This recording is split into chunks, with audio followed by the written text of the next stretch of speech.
우리가 살다가 여러 가지 문제들을 만나게 되겠죠. 모든 사람들은 각각의 삶의 사이클대로 살아가기 때문에 그렇죠. 모든 사람들이 다 이게 사이클이 다 있습니다. 그러나 이 사이클은 무한대의 사이클이 아니고 자기 안에서의 주어진 삶 안에서의 사이클입니다.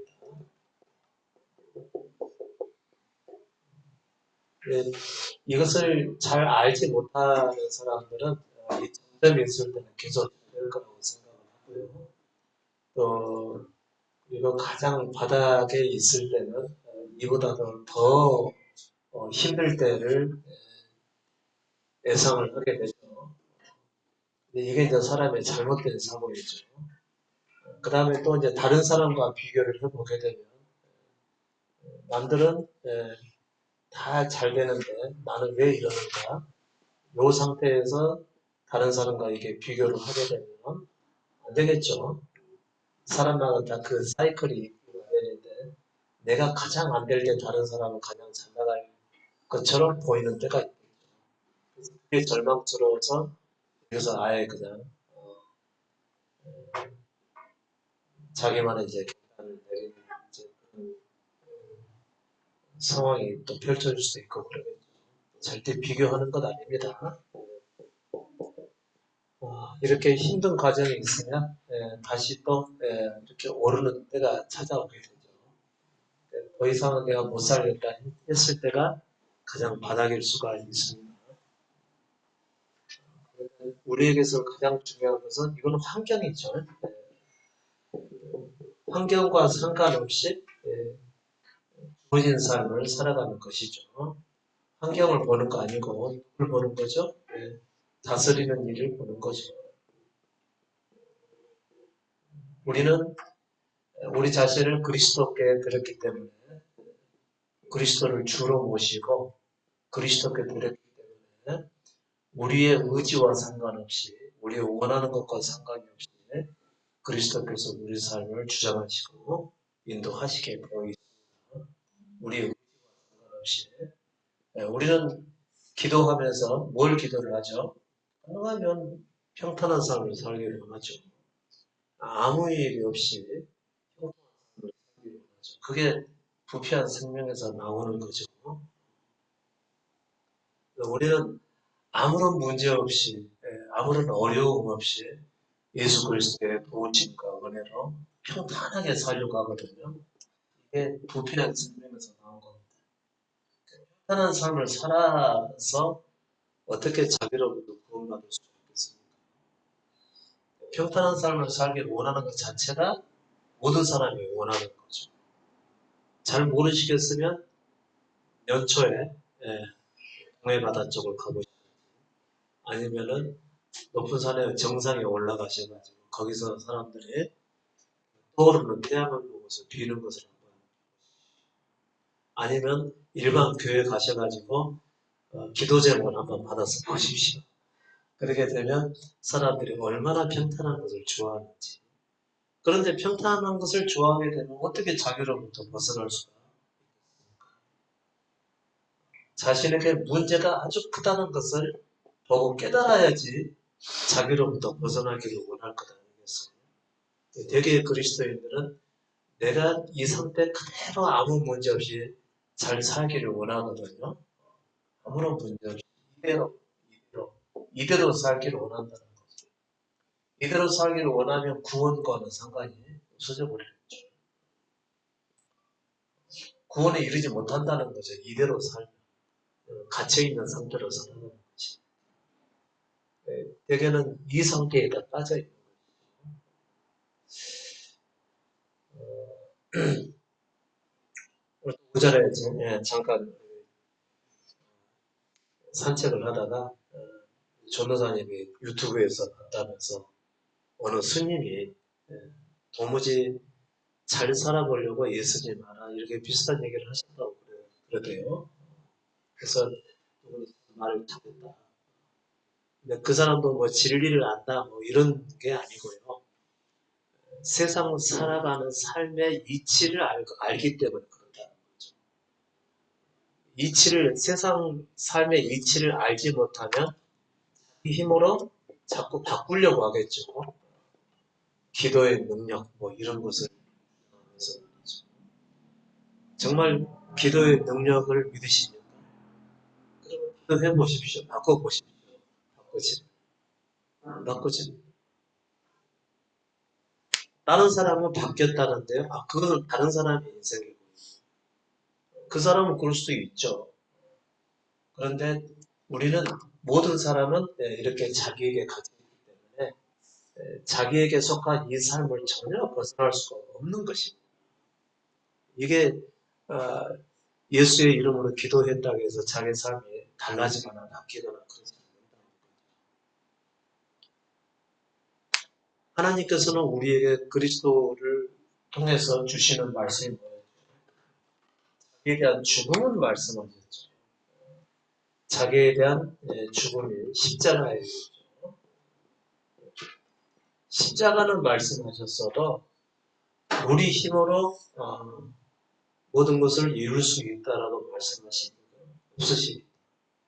그러니까 바울이 했던 말 중에서도 내게 능력 주시는 자 안에서 내가 모든 것을 할 수 있느니라 그랬죠. 바울이 그랬죠. 내게 능력 주시는 자 안에서 내가 모든 것을 할 수 있느니라. 그러면 여기서 모든 것은 뭐죠? 기적과 능력이었나요? 기적과 능력, 기사 이런 것들이었나요? 이런 거였나요? 아니면 가난도 감당하고 부할 때는 부한대로 살고 이런 걸 얘기했나요? 이렇게 큰 능력이나 기적 같은 역사를 이룰 수 있다 이런 얘기였어요. 아니면 바울이 얘기하는 능력은 내가 한 번도 가난에 처해서 이 가난한 상황을 이기기 위해서 힘들고 어려운 일들 이런 거 안 해봤는데 그런 것도 내가 할 수가 있다라고 하는 의미에서 능력을 얘기했습니까? 어떤 일도 다 할 수 있다라고 하는 걸 얘기한 거죠. 그러니까 그 바울과 같은 사람은 상당히 이제 부유한 집안에서 태어났고 또 성장했고 또 가장 높은 교육도 받았고 한 번도 손에다 흙을 묻히거나 일반 그 평민들이 보통 사람들이 살아가는 이런 삶을 살면서 성장한 사람이 아니었던 것이죠. 근데 이제 복음을 증거하다가 여러 가지 어려운 일들을 만나니까 자신의 손으로 버는 일을 감당하면서 또 복음을 전하기도 하고 또 복음을 전하면서 지내다가 지금처럼 뭐 은행에다가 탁 집어넣게 되면 우리가 어디에든지 가든지 간에 카드를 갖다가 쓰는 시대가 아니었어요. 돈을 가지고 다니다가 언제든지 이룰 수가 있는 것이고 또 가다가 또 무슨 복음을 전하다가 또 먹고 살 일에 또 궁하게 되면은 그 즉시로 또 버려야 되는 그런 상황이거든요. 그러니까 보통 사람들이 생각할 때 하찮은 일들, 그 다음에 좀 기피하는 일들, 그런 일들도 본인이 감당하게 된다. 이런 걸 얘기하는 거죠. 이게 바울이 얘기하는 내게 능력 주시는 자 안에서 모든 것을 할 수 있다는 그런 의미이지. 정말 기도하는 대로 다 되면은 이거 일 안 하죠. 일도 안 하고 자기 생활을 위해서 본인이 스스로 일을 하기보다는 기도원 거 가지고 기도를 하고 있든지 조용한 곳에 가가지고 주여 찾으면서 주의 이름을 부르면서 도와달라고 구하든지 그러고 있겠죠. 근데 이것을 오해해가지고 어지간한 예수 믿는 사람들은 자신이 해야 될 일도 하지 않고 기도하는 데만 열정을 내게 돼 있죠. 이건 굉장히 잘못된 우리나라에 그 복음이 들어오고 부흥사 목사님들이 한때 이제 우리나라가 경제 부흥기에 맞물려서 이렇게 교회가 성장을 했었기 때문에 그렇게 오해해서 이렇게 말씀을 전할 때가 많았었는데 만일 우리가 우리 원하는 것을 다 예수 이름으로 할 수가 있다면 예수께서는 우리에게 왜 십자가를 지라고 그랬겠어요? 십자가. 십자가 의미가 뭐죠? 자기 존재에 대한 죽음 아닙니까? 그러면 모든 것을 하려고 하는 사람은 자기가 자기에게서 살려는 사람이고, 십자가는 자기가 자기에게서 죽으려는 사람. 어떻게 예수님께서 두 가지를 같이 말씀하실 수가 있겠습니까? 너희가 내 이름으로 구하면 내가 모든 그 너희의 기도를 듣고 행하리. 이렇게 말씀하셨어요. 아, 내가 기도하는 모든 것은 그분께서 주시는구나. 이렇게 생각하는 거라고 그리스도께서 누구든지 나를 따라오려거든 자기를 부인하라. 날마다 제 십자가를 지고 나를 좇을 것이니라. 이렇게 말씀하고는 전혀 다른 얘기잖아요. 어떻게 예수님이 두 말씀을 하셨을 리가 있겠어요? 우리가 다 탐욕에 젖어서 잘못 알아들은 것이죠. 그러니까 아 예수 이름으로 기도만 하면 되는구나 해서 할렐루야 하면서 막 기도하는 삶을 살고 그랬죠. 그런데 이런 십자가 같은 것은 안 보였던 것이죠. 네 자신을 부인해라. 네가 사랑하는 모든 가족들을 버려라. 가족을 사랑하고 그 다음에 이 가족이 정말 하나님의 은혜 가운데서 우리 가정이 하나님 나라와 같은 그런 곳이 되게 달라고 이것을 자꾸 이제 구했었던 것은 있었죠. 그런데 예수님의 말씀은 가족을 버리라고 그랬어요. 사랑하고 그랬어요. 들어보셨나요? 사랑하는 부모, 형제, 배우자, 자식을 버리라고 그랬어요. 사랑하라고 그랬어요. 형제는 사랑하라는 얘기가 있죠. 아, 그럼 우리 가족도 다 예수 믿는 사람들이니까 사랑해야지. 그렇게 되게 되면은 도대체 이 형제들, 가족으로 된 이 형제들을 사랑해야 되나요? 버려야 되나요? 그러니까 형제 사랑하고 가족하고는 다르죠. 제가 가족이라는 의미도 여러분께 말씀해 드렸죠. 형제라는. 형제는 어떤 사람을 형제라는 거예요? 주의 말씀을 듣고 따라가는 자죠. 그건 예수께서 무슨 말씀을 자기를 부인하고 자기 십자가를 지고 날마다 자기 십자가를 지고 예수 그리스도를 따라가는 사람. 자기 어떤 원하는 것이 있었다. 자기 원하는 것이 있었으면 자기를 부인하는 사람은 자기 원하는 것을 내려놔야 돼요. 주장해야 돼요. 내려놔야 되는 거죠. 그 다음에 자기 십자가를 진다는 얘기는 십자가는 자기 죽음을 얘기하는 것이니까 나를 죽은 자로 여기고 그리스도께서 이끄신 대로 따라가는 게 자기 십자가를 지는다. 그런데 자기 원하는 대로 살고자 하는 것과 의미가 다르잖아요. 그러니까 모든 예수 그리스도를 믿는 사람들이 다 자기의 육신의 본성대로 살고자 하지 않고 오직 그리스도로 살고자 하기 때문에 그래서 그리스도를 주인으로 모시는 형제가 되는 거예요. 여기 우리 모임에 나오셔가지고 여러분께서는 다 그렇게 살기를 원한다고 해서 다 형제냐? 안 그렇죠. 이 말씀이 맞다라고 인정하는 것하고 실제로 그 말씀대로 사는 것하고는 전혀 다른 문제입니다.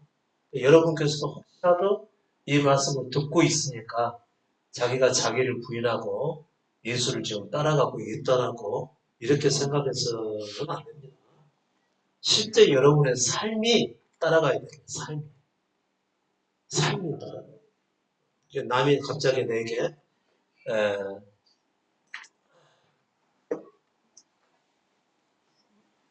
나를 모함했다. 누군가 나를 모함했다. 누군가 나를 함정에 빠뜨리려고 함정에 빠뜨리려고 나를 좀 모함하고 있다. 그 다음에 나를 멸시하고 있다거나 그 다음에 뒤에서 나를 욕하고 있다거나 이런 것을 알게 되면 우리는 얼마나 억울해요. 굉장히 억울한 심정을 가지고 이것을 고쳐보기 위해서 힘쓸 것 아니었습니까? 그건 내가 그런 것도 아니다. 나 사실 그런 사람 아니다. 자기를 막 변명하려고 그러지 않겠습니까? 그런데 자기를 부인하는 사람들은 이런 일을 당했을 때 물론 입 닫고 가만히 계시라는 의미는 아니죠. 너무 집착을 한 나머지 막 억울해가지고 잠도 못 자고 이렇다면은 그는 이 그리스도의 말씀을 따르는 자가 아니기 때문에 형제의 범주에서 벗어나는 거죠.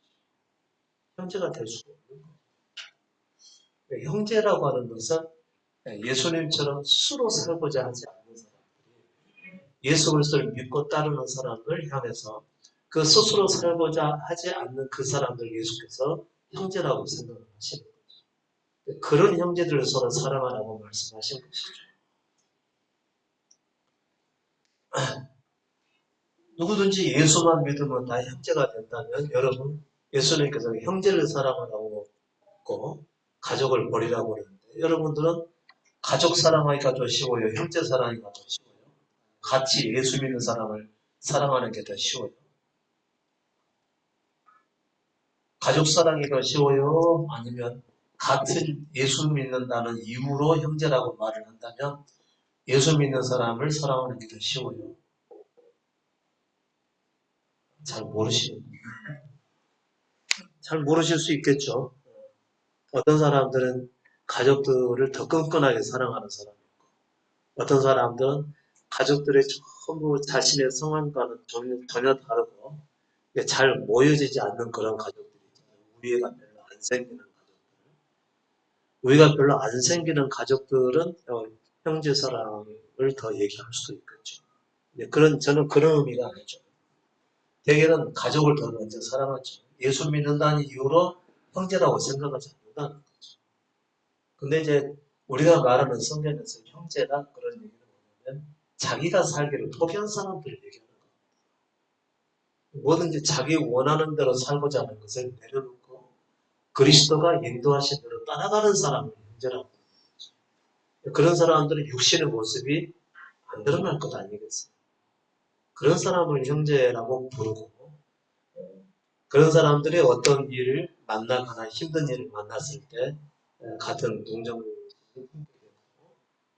같은 한 형제로서의 우애를 보일 수가 있는 것이지. 같은 교회 다닌다는 이유로 형제이라고 한다면 예수님께서 저 사람도 내 형제라고 사랑하라고 말씀하셨으면 사랑해야지라고 하는데 자기 원하는 대로 살고자 하는 그 미운 사람은 어떻게 사랑해요? 하나님도 사랑할 수 없는 거죠. 자, 하나님이 사람을 사랑하세요? 안 사랑하지 않으세요? 사랑하지 않으시잖아요. 그러니까 넌 내게 오려면 먼저 너에 대해서 죽었다 하고 오라. 이게 십자가잖아요. 넌 내게 오려면 네 자신의 십자가를 지고 오라. 그러면 내가 받아줍니다. 이게 곧 죽음 아닙니까? 구약에서는 뭐죠? 아, 제사였죠. 희생제물을 대신해서. 그러니까 아벨의 것은 받았지만 가인의 것은 가인은 뭐였죠? 함상으로 나갔죠.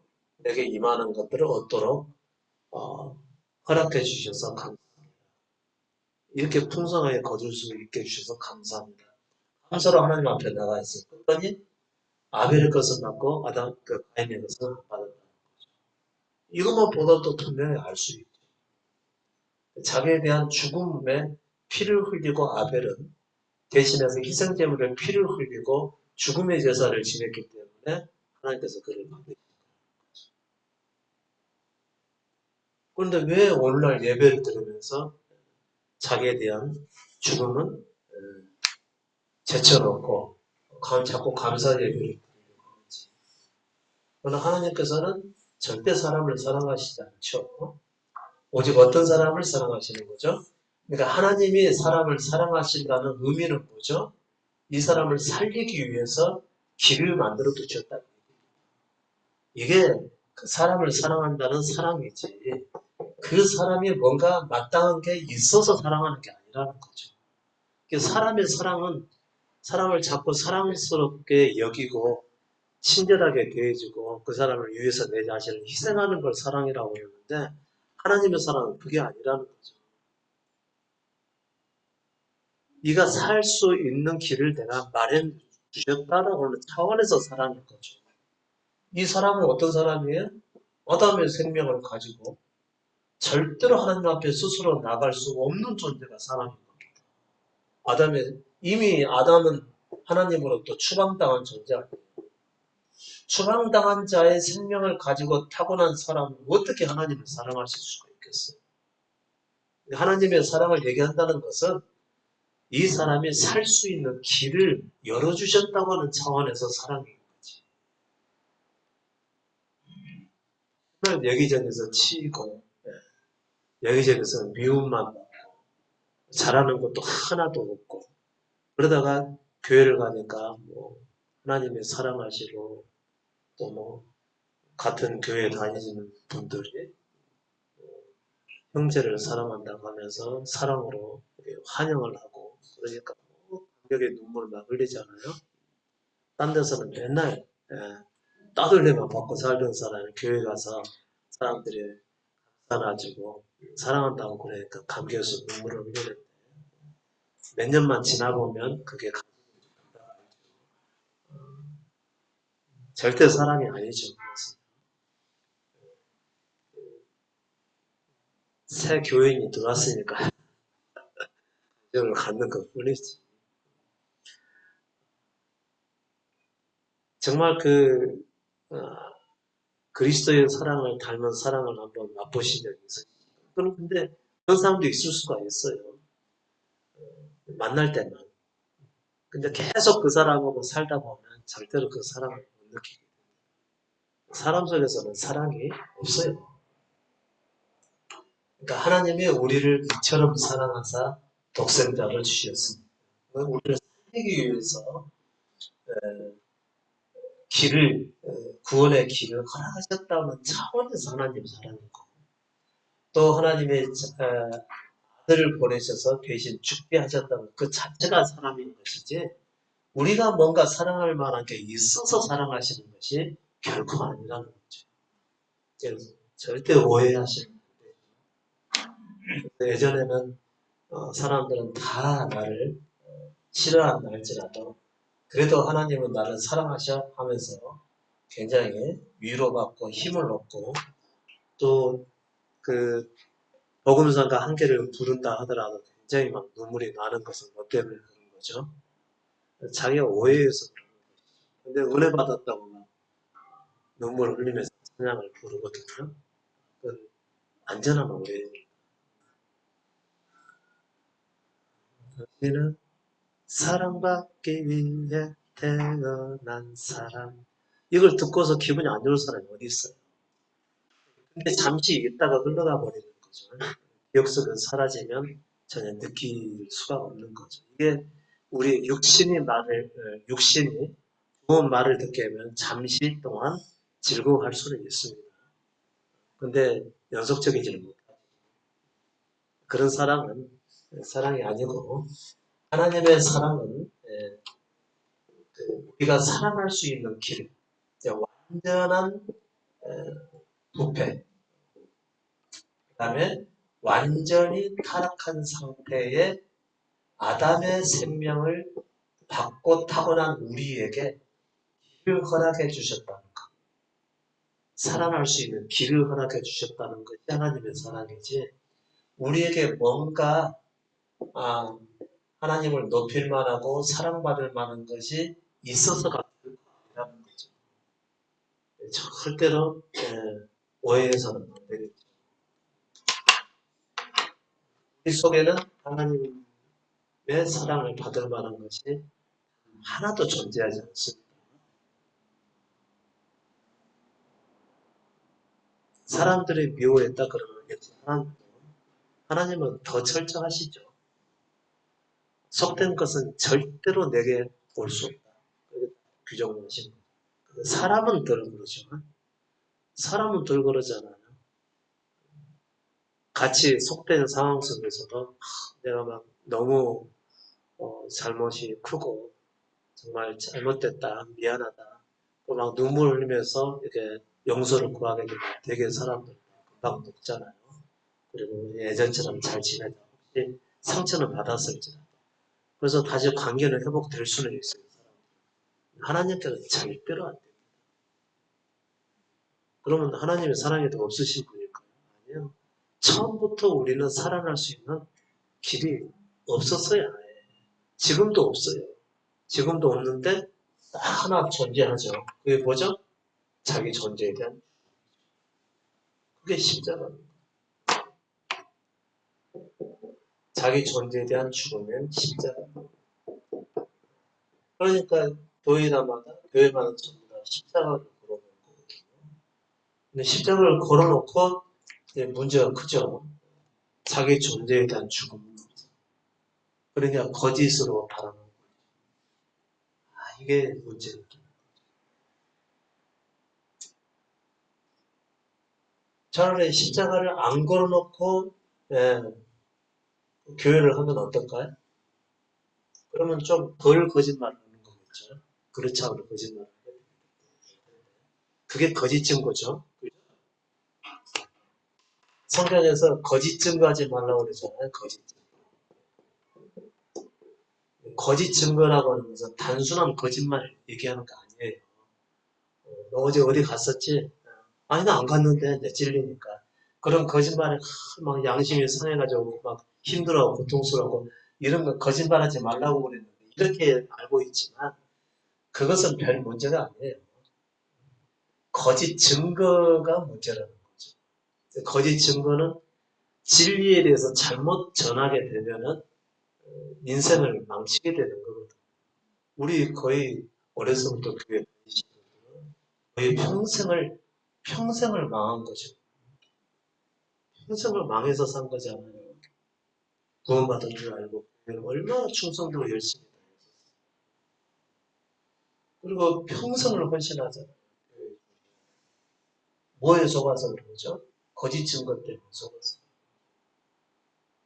그러니까 차라리 1, 2천만 원 뭐 보이스피싱 해가지고 뭐 죽겠다 뭐 이런 것은 별거 아니에요. 근데 거의 평생을 우리는 거짓 증거를 듣고 신앙생활을 해왔다. 물론 이제 나중에 신앙생활 하신 분들은 좀 들고 나중에 말씀 듣고 오신 분들은 행운이죠. 그런데 그 전에 예수 믿는 사람들은 뭐 건축원금으로 그 다음에 또 뭐냐 신방원금으로도 뜯기지 말할 수가 없죠. 내 생일인데 생일 감사한금만 내라고 부르고 내가 애 낳고 100일 치르는데 100일도 감사한금 좋은 일만 했으면 무조건 감사한 건데 그러고 보니까 거의 10분에 뭐 4조 5조가 뭐 뜯겨나가는 경우가 많으죠. 어떤 경우는 성전 건축하게 되면 아예 그냥 큰 돈을 작정해놓고 또 놓고 있잖아요. 그거 다 거짓 증거 아니에요. 그렇죠? 성전은 건물인가요? 우리 안에 세워져야 될 것인가요? 우리 안에 세워져야 될 성전인데 건물이라고 속이고 자꾸 성전 건축을 밖에서 이거 다 거짓 증거라고 그러죠. 차라리 목회를 안 해버렸으면 덜 속였을 것 아니겠습니까? 그러니까 어느 순간에 내가 십자가가 깨달으니까 무서운 거죠. 내가 이 목회 계속했다면 큰일 나겠다.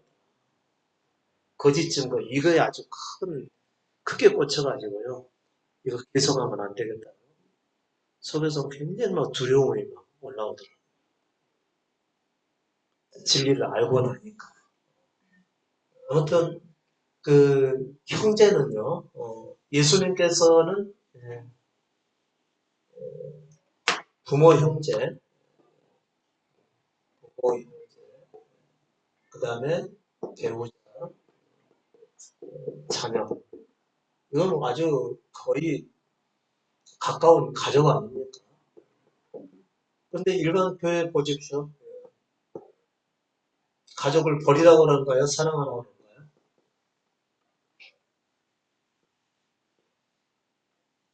처음 듣는 얘기죠.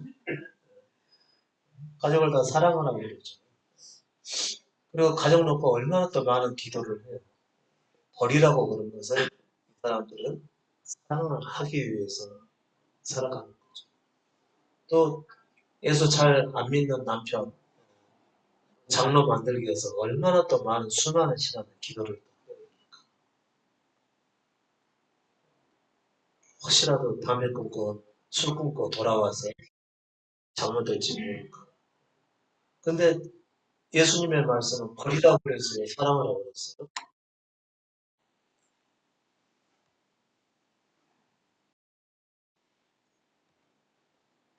예수님의 말씀은 버리라고 그랬어요? 사랑하라고 그랬어요? 버리기 싫으신가 봐요? 버리라고 그랬습니다. 버린다고 해서 또 이렇게 호적 정리하라는 의미가 결코 아니죠.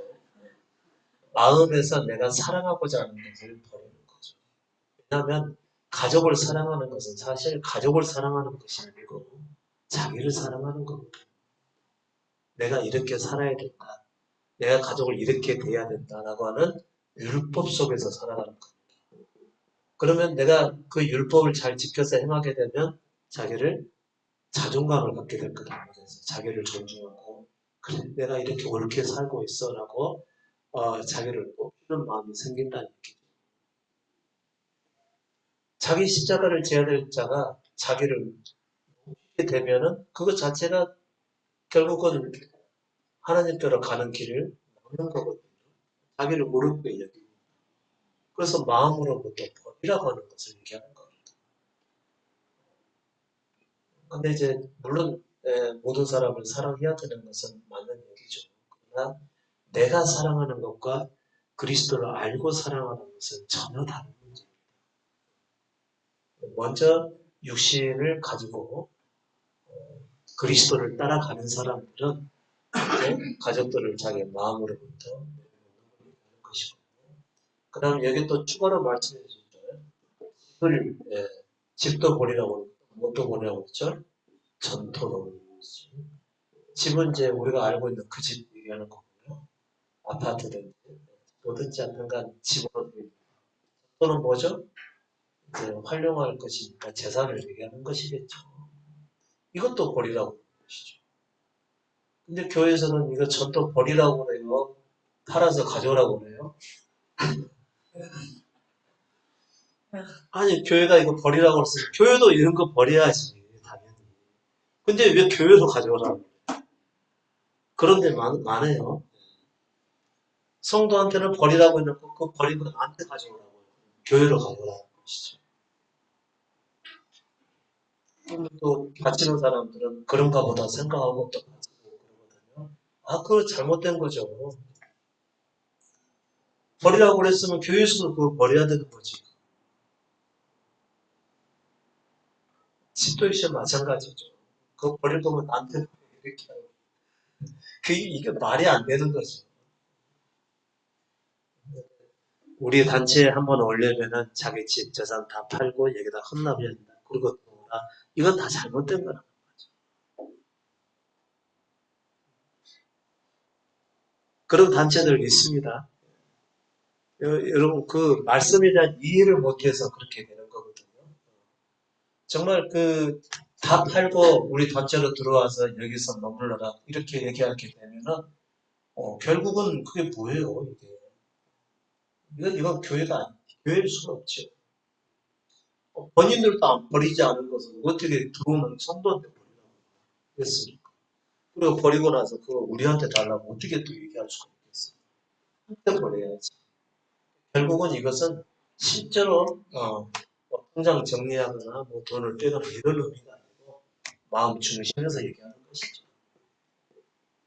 마음 중심에서 그것을 소중히 여기는 마음 자체를 버리라고 하는 것이죠. 그것을 우상 삼고 살아가잖아요. 돈을 우상 삼고 살아가고 그 다음에 자신의 가족이 잘 돼야 결국은 그 결과가 누구의 영광으로 찾아오죠? 자기 영광으로 찾아오죠. 그건 가족을 사랑하거나 돈을 사랑하는 것은 자기를 높이는 결과가 된다는 거죠. 결국은 자기를 우상 삼고 있는 얘기입니다. 그러니까 가족을 통해서 자신이 어떤 뭔가를 성취하고자 하는 마음, 자기 만족을 얻고자 하는 마음을 한다면 그것은 이미 자기를 우상 삼고 있는 겁니다. 그래서 버리라고 얘기를 하는 것이지 호적 정리하라는 얘기가 통장에 있는 돈을 빼라는 그런 의미가 아니에요. 아니죠. 그대로 가지고 있으면서도 마음에서 버리면 다 버려요. 근데 마음에서 내려놓기만 하면 버려질까요? 안 버려질까요? 아, 나 이것은 이제 버리기로 했어. 그럼 버려질까요? 안 버려질까요? 안 버려지죠. 왜 그러죠? 생명을 버리지 않으면 그대로 갖고 있어요. 그러니까 이것을 사랑하는 마음은 어디서 나오냐면 아담의 타락한 생명에서 나오는 거거든요. 이 생명을 버리지 않으면은 여전히 버렸다고 하더라도 다시 그 버렸던 마음이 없어져 버리는 것이죠. 그리고 어느 순간 다시 사랑하게 돼요.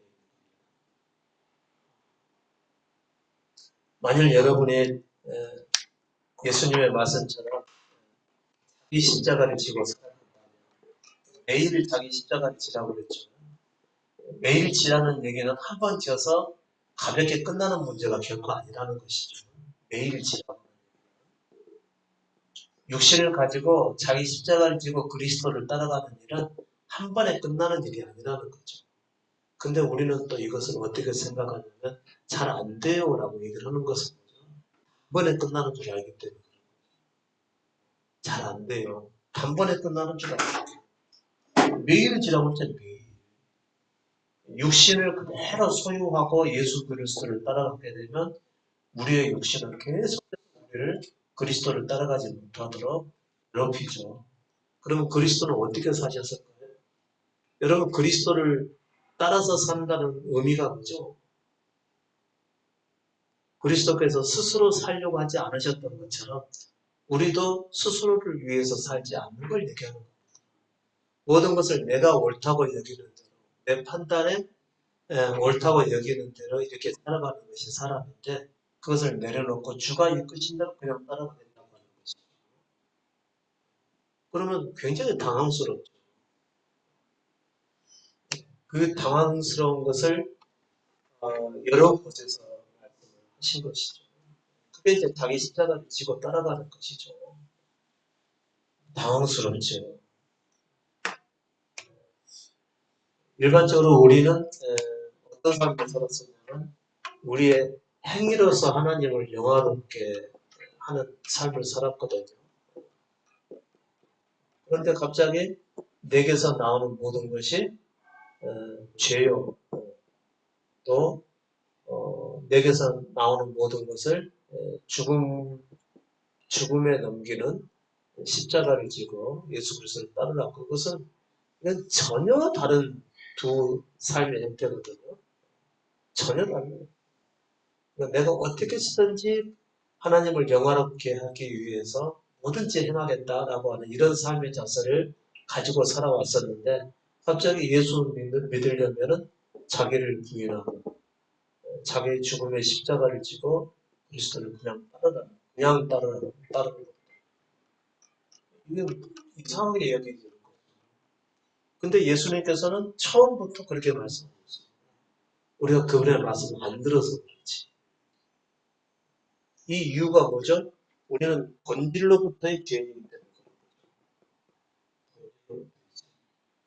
우리가 예수를 힘입어 하나님 앞에 나간다는 의미는 뭐죠? 예수의 죽음은 곧 나의 죽음이다. 그래서 나는 나에 대해서 죽은 자라고 하는 것을 그 마음속에 몇 깊이 그것을 사실로 받아들이고 죽은 자로서 하나님 앞에 나가는 거죠. 이것을 하나님 앞에 나갈 수 있는 제사 내지는 예배라고 하는 것이죠. 근데 그렇게 예수 믿는 사람은 어디 있어요? 그렇게 신앙생활 하는 사람이 어디 있어요? 우리나라에. 십자가 복음이 진짜 복음이라고 그러니까 아 나도 이 진짜 복음을 전해야 되겠다 이러신 분들은 또 있어요.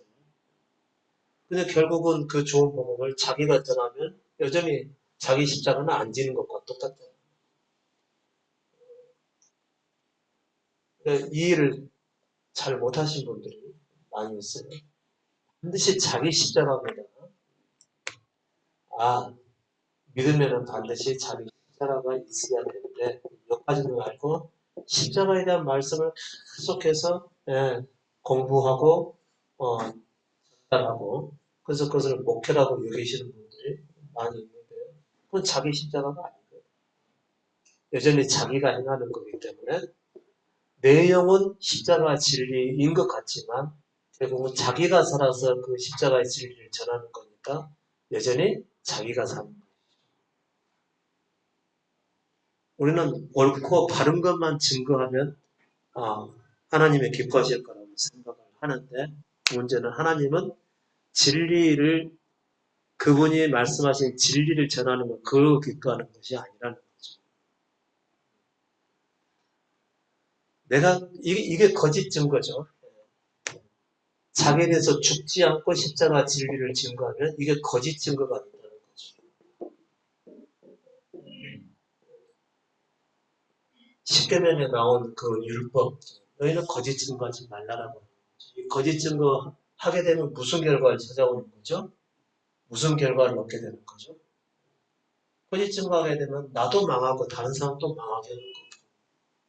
이거 어떻게 해서 범죄가 아니라는 얘기입니까? 그만큼 범죄. 차라리 남의 거 뺏어가지고 뺏거나 뭐 남의 거 사기쳐서 몇 개월 동안 그냥 간방에 가서 살고 왔다. 이런 것은 죄가 덜해요. 그런데 거짓 증거는 그 사람의 평생을 빼앗아 버려요.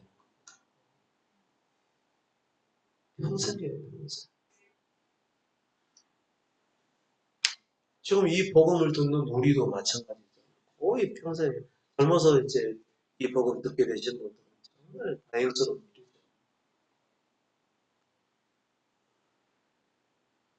안 그러면 지금도 뭐 주말 때 되면 무조건 교회로 가고 거기서 뭐 기도에 참여해야 되지, 청년에 참여해야 되지, 아니면 남성교회, 여성교회 참석해야 되지, 기도에 참석해야 되지, 뭐 새벽을 깨운다고 해서 새벽기도 다녀야 되지. 그 힘든 과정을 직장 생활하면서 다 행해야 돼. 여러분 직장 생활하면서 교회 생활하는 거 얼마나 힘든 줄 아십니까? 몰랐어요. 요번에 일하면서 제가 알잖아요. 요번에 하루 8시간씩 일을 하면서 야 일반 직장 생활을 하면서 교회 다니는 일이 무지무지하게 아주 힘들었겠구나. 엄청나게 힘든 일을 가지고 교회 안에서는 교회 위주로 먼저 충성을 해야 참된 믿음의 사람이라고 자꾸 이렇게 얘기했던 것이 잘못된 거였구나. 뼈저리게 막 느끼는 거죠. 저는 다행히도 그렇게까지는 안 했는데요. 몰랐을 때도 이건 양심상 뭔가 좀 안 맞는 것 같다. 그런 느낌을 좀 많이 가졌거든요. 오직 교회 중심으로만 신앙생활 하면 또 이건 좀 뭔가 이상하다. 자꾸 거기를 갸우뚱해서 좀 하면서. 근데 제가 실제로 딱 일을 해보니까요. 이렇게 힘든 일을 하면서 겨우 이제 금요일, 토요일 오전까지 일을 하고 나서 조금 쉴만하니까 교회에서는 또 나오라, 기도에 나오라, 예배의 성공을 위해서 또 기도해야 된다, 또 행사를 위해서 준비해야 된다. 이렇게 해가지고 뭐 새벽에도 나오게 만들고 그러니까 일요일 같은 때는 하루를 온전히 하나님 앞에 드려야 된다 해가지고 새벽부터 저녁까지 또 하잖아요.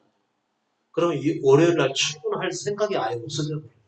그렇게 힘들게 생각하면서 근데도 그게 믿음을 위해서 헌신하고 충성하는 거라고 생각하고 또 기쁨으로 나가서 하죠. 그런데 사회생활은 제대로 될 리가 없는 거예요. 그러니까 예수 잘 믿는 사람 치고 사회에서 잘 돼요, 못 돼요? 잘 된 사람 별로 없어요. 조금도 잘 돼요. 혹시라도 자기에게 좀 친절하게 보이는 사람에서 전부 전도 대상이에요. 저를 들어가는 거거든요. 그래서 작업을 30일 동안 막 하잖아요. 해놓고 보이고요. 남편은 어떻게 해서든지 그 힘들게 일해서 남편 겨우겨우 이제 직장생활 하면서 먹고 사는데 술 먹고 들어온다고 술 먹고 들어오면 하나님께 영광 가려운다고 막 밑에서 또 집에 들어오면 자꾸 이거 다 믿음을 잘 몰라서 당신이 그러니까 우리 집안이 안 된다고 열심히 교회 다니면서 기도 생활을 해야지 하나님께서 은혜 주시고 우리 집안이 잘 되는 거 맨날 그렇게 다니니까 우리 집안이 안 되는 거라고 제발 좀 우리 남편 신앙생활 제대로 할 수 있게 해달라고 막 기도하면서 붙들었잖아. 근데 남자가 밖에 나가서 어떻게 일을 해서 돈 버는지 이걸 전혀 모르는 거죠. 교회에서는 오직 교회만 열심히 잘 나오는 것을 하나님께서 기뻐하시니라고 거짓 증거를 했습니다. 그렇게 해서 지금 한국 교회가 엄청나게 부흥을 했죠. 지금 그렇죠? 다 이제 유럽에 있는 교회처럼 돼갑니다. 다 텅텅 비어갑니다. 이미 기도원들은 다 뭐 요양원은 이미 다 바뀌었고 앞으로 우리가 그 아주 힘들게 번 돈을 가지고 건물을 세웠던 그 교회를 앞으로 뾰족하게 될 겁니다. 교회라고 볼 수가 사실은 없죠. 무슨 얘기예요? 형제 얘기다 지금 여기까지. 아무튼 여기서 말하는 형제 사랑은 일반적인 같은 교회 다니는 사람의 결과 아니라는 거죠. 아무리 형제 사랑 얘기해도 여러분은 형제보다도 가족을 더 중요히 여기잖아요. 가족을 더 중시하는 거죠. 그럼 형제 사랑은 항상 밀려있었죠. 근데 실제로 이 형제는 그런 형제가 아닙니다. 여러분 생각을 해보세요. 육신을 가지고 세상에 탄생을 해서 육신대로 살고자 하지 않고 오직 주를 따라간다면 예수를 주로 따라간다면 그 사람은 정말 아름다운 사람이거든요. 굉장히 힘들어도 자기 속에서 나오는 감정이나 판단을 다 내려놓는 거죠. 아무리 고통스러워도 다 내려놓는 거죠. 그리고 어려운 일이 다 부딪혀서 너무너무 심적으로 고통스러운데 오늘만 살기로 하고 염려 같은 것을 다 내려놓고 이게 아름다운 일입니까? 있잖아요. 왕은 왕인데 뿔 달리는 왕. 누구죠? 양이죠, 양. 어린 양이신 예수 그리스도를 내 자신, 사람이 자기 자신을 땅과 같이 맞추고 그리스도를 따라가게 되면 그것을 아름다움이라고 얘기하는 거죠. 아름다운 사람이 어디 있어요? 어떤 사람이 아름다운 사람이겠어요? 아무리 힘들어도 이 모든 것을 주께서 나를 주께서 원하신 사람으로 만들기 위해서 이와 같이 행하신다 하고 환경과 상관없이 주님을 따라가는 거죠. 내가 힘들어도 힘들어하지 않고 고통스러워도 물론 고통은 느끼지만 그래도 주님을 바라보고 믿는 사람과 믿지 않는 사람의 차이는 어디에 있죠? 믿는 사람과 믿지 않는 사람의 차이. 믿음의 사람과 믿음이 없는 사람의 차이가 뭐예요? 바라봄이죠. 그리스도를 바라보는 것. 이 단순하게 이거 하나밖에 차이가 안 나요. 그 교회 다니는 사람을 믿는 사람이라고 치면은 여러분께서는 큰 오해가 되죠. 교회 다니면서 믿는 사람은 아닙니다. 저는 우리 민주에 오시는 분들이 다 믿는 사람이다 이렇게 인정하지 않죠. 실제로 자기를 부인하고 자기 십자가를 지고 주님을 따라 있어야 믿는 사람인 거죠. 그래야 그 살면서 보여져야 되는 거예요. 그게 보이지 않으면 아직은 믿는 사람이 아닌 거죠. 자, 그 믿는 사람과 믿지 않는 사람의 차이는 뭐죠? 그리스도를 바라보면 예수 그리스도를 바라본다는 얘기는 뭘 가지고 바라보는 거죠? 눈으로 바라보는 의미는 아니죠. 반드시 여기에는 몇 가지 요소가 있죠. 자기가 철저히 죄인이라는 것. 그리고 이 죄인으로부터 벗어나기 위해서 그리고 그리스도의 말씀을 받아들여서 자기를 부인하고 자기 십자가를 지어야 된다. 이게 되든지 안 되든지 주께서 내 영혼을 긍휼히 여겨주시기를 원해서 그분을 바라보는 그분이 사셨던 삶처럼 살아갈 수 있도록 그분의 긍휼을 구하는 거. 이거 하나 차이예요. 그러니까 아무리 열심히 교회에 나가서 신앙생활하고 성경 공부를 하고 기도를 많이 한다 하더라도 이런 낮은 자리에서 그분을 바라봄이 없다라고 한다면 믿는 사람이라고 볼 수가 없는 것이죠. 제가 아까 그 전도사님이 얘기했다는 그 스님 얘기했잖아요.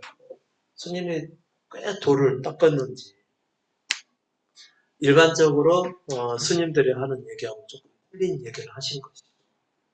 다 우리가 힘들이고 애쓰고 노력해서 뭔가의 어떤 그 기준에 도달하려고 하는 노력은 다 의미가 없는 것이다.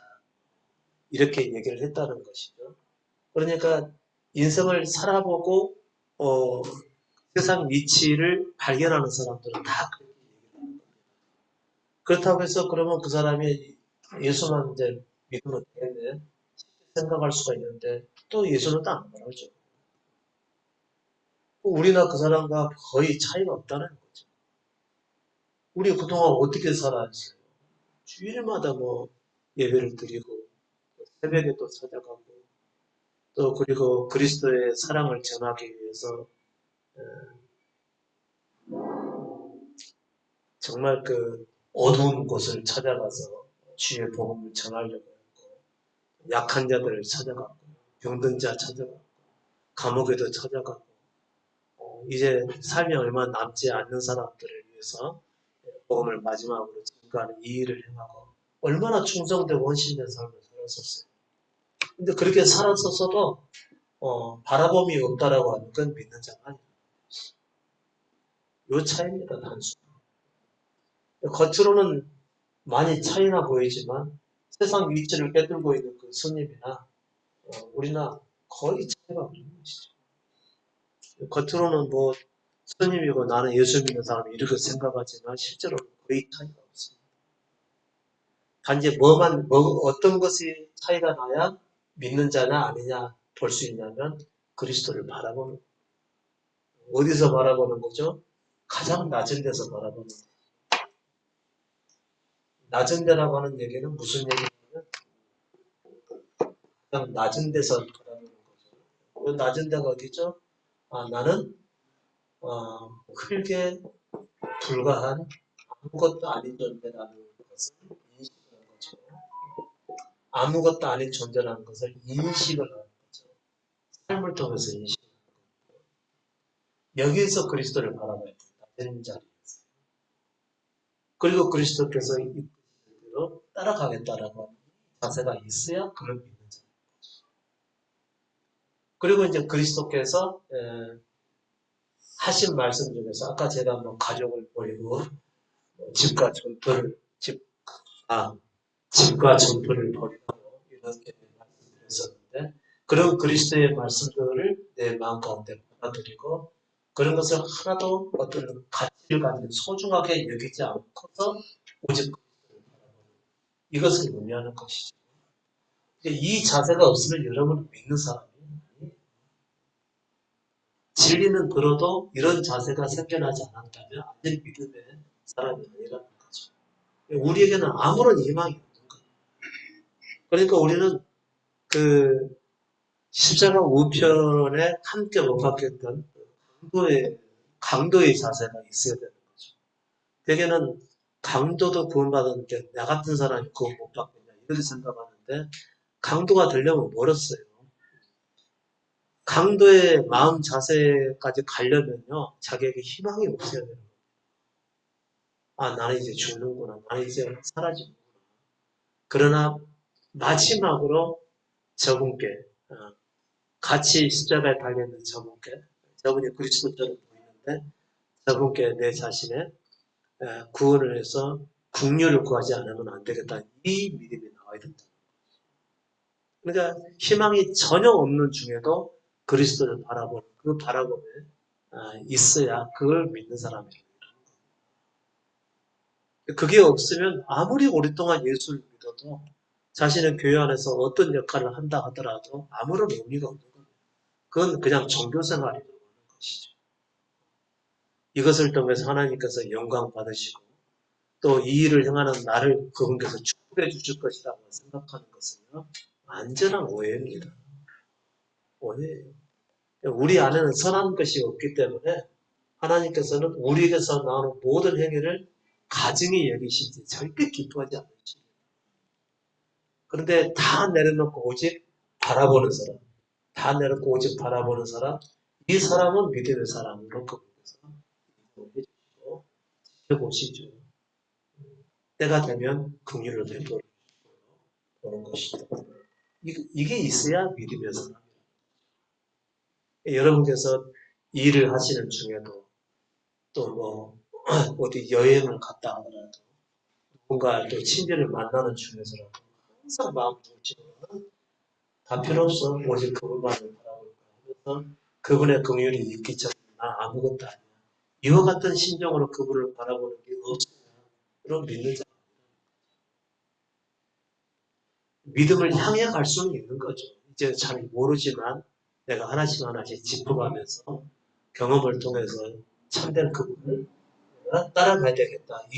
이런 마음을 가질 수는 있겠죠. 그러나 진정한 믿음에 이르기까지는 믿음에 이르게 되면 오직 그분만을 바라보는 사람으로 남게 됩니다. 이런 사람을 믿음의 사람이라고 하는 것이죠. 그리고 어떤 상황에서도 실망을 하지 않게 되죠. 우리가 이미 죽은 자라고 한다면 실망할 것이 있어요, 없어요? 이거 한번 다뤄봅시다. 우리가 이미 죽은 자라고 하는 사실을 인정을 하게 되면 어떤 죽는 상황에 찾아오더라도 실망을 하겠어요, 안 하겠어요? 안 하는 게 정상이죠. 너무 쉽게 대답하시니까 제가 당황스러워요. 그렇게 쉽게 대답할 상황은 아닌데 그래도 잘하셨어요. 아, 이거 살면서 정말 견딜 수 없는 어려움을 당하잖아요. 정말 한숨이 나지 저녁에는 잠도 안 오지. 거의 뜬눈으로 보내게 되죠. 지금까지 소유했던 것들을 내려놔야 되고 포기해야 되는 상황이 찾아오잖아요. 정말 입이 바싹바싹 마르고요. 근데 그런데 십자가를 보면서 나는 죽은 자이지 하면서 그 상황을 있는 그대로 그냥 받아들이는 거. 있는 그대로 받아들이고 실망은 되지만 그래도 이 상황을 있는 그대로 받아들이고 그리스도만 바라볼 수 있는 거. 이게 믿음이거든요. 이게 쉽지가 않아요. 아주 어려워요. 정말 어려워요. 못 견딜 정도로 힘들죠. 그래도 바라보는 사람들은요, 자기 존재가 죽어가요. 그래도 바라보는 사람. 그런데 바라보지 않는 사람들은 이거 죽어가지 않아요. 죽은 자라고 하는 인식만 있을 뿐이지, 또 저한테 와가지고 잘 안 돼요. 또. 가볍다는 얘기죠.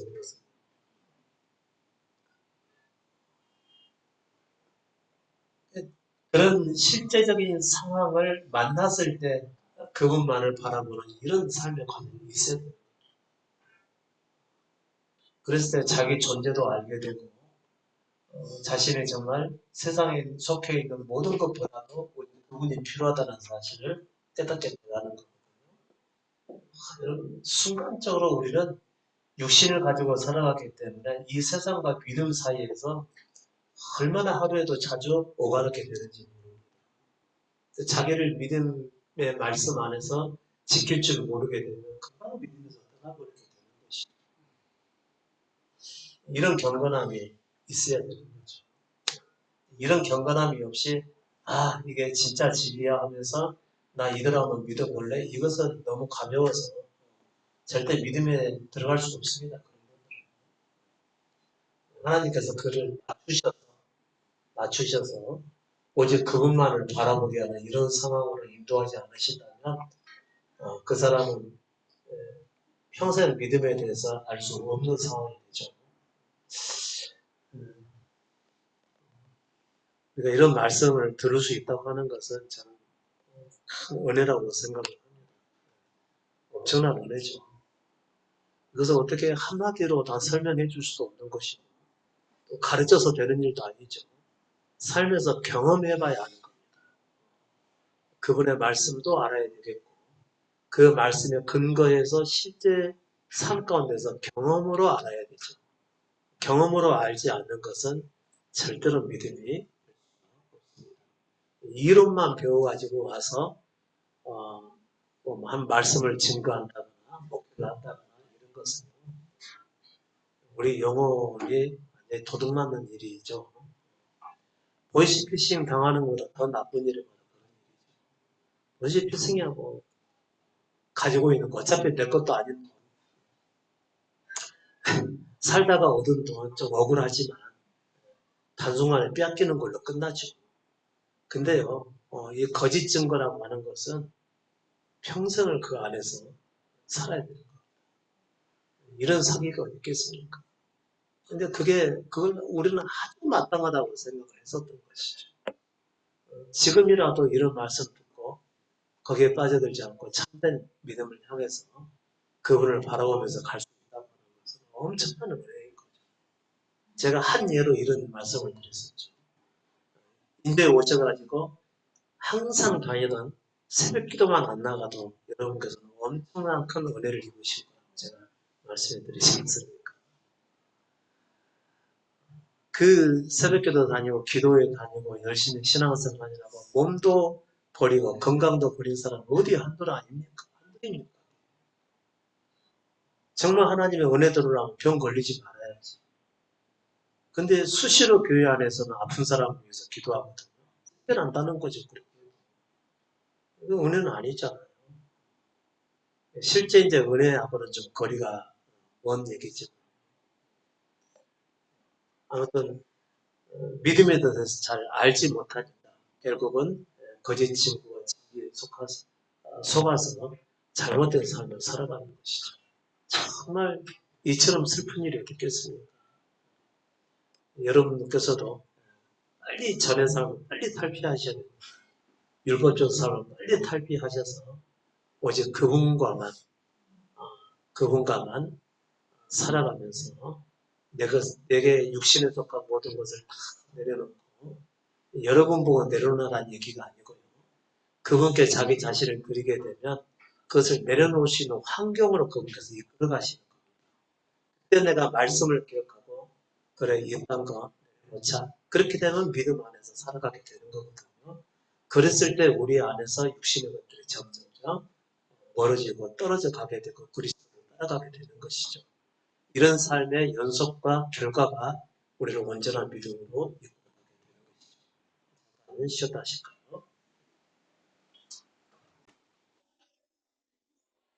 환경에 대해서는 아직 눈을 감고 사셔야 됩니다. 환경에 대해서. 환경은 항상 변하거든요. 베드로가 그 물 위를 걸었던 것처럼 파도는 항상 치는 겁니다. 파도도 항상 치고 바람도 항상 있는 것이죠. 단지 그 강도의 변화는 있을 수가 있지만 이 환경은 항상 있는 것이고요. 우리는 그런데 믿는 자로서 좀 편한 환경을 찾아가는 것 이게 중요하지 않죠. 이게 우리 유혹이죠. 편한 환경을 찾으면 하나님께서 내게 은혜를 주시고 또 이제 내가 좀 편해질 것 같다. 내가 이제 행복을 좀 찾을 것 같다. 이렇게 생각하지만 절대 그렇지 않습니다. 환경이 아무리 좋아도 우리는 그리스도가 없으면 아무것도 아닙니다. 그냥 흙에 속한 존재라는 거죠. 지금 그 굉장히 열악한 환경 때문에 힘들어 하시는 분들 계실 수가 있습니다. 그런 분들이 이것만 조금 나아지면 나아지겠지라고 생각을 하는데요. 그렇지 않습니다. 환경을 이거 버리셔야 됩니다. 좋은 환경이든 나쁜 환경이든지 간에 편안한 환경이나 또 어려운 환경이든 간에 우리의 존재는 환경에 달려있지 않습니다. 때로는 좋을 때도 있고 안 좋을 때도 있는데 이것은 항상 변하는 겁니다. 항상 변함이죠. 이런 것에다가 우리 소망을 둘 수가 없는 것이죠.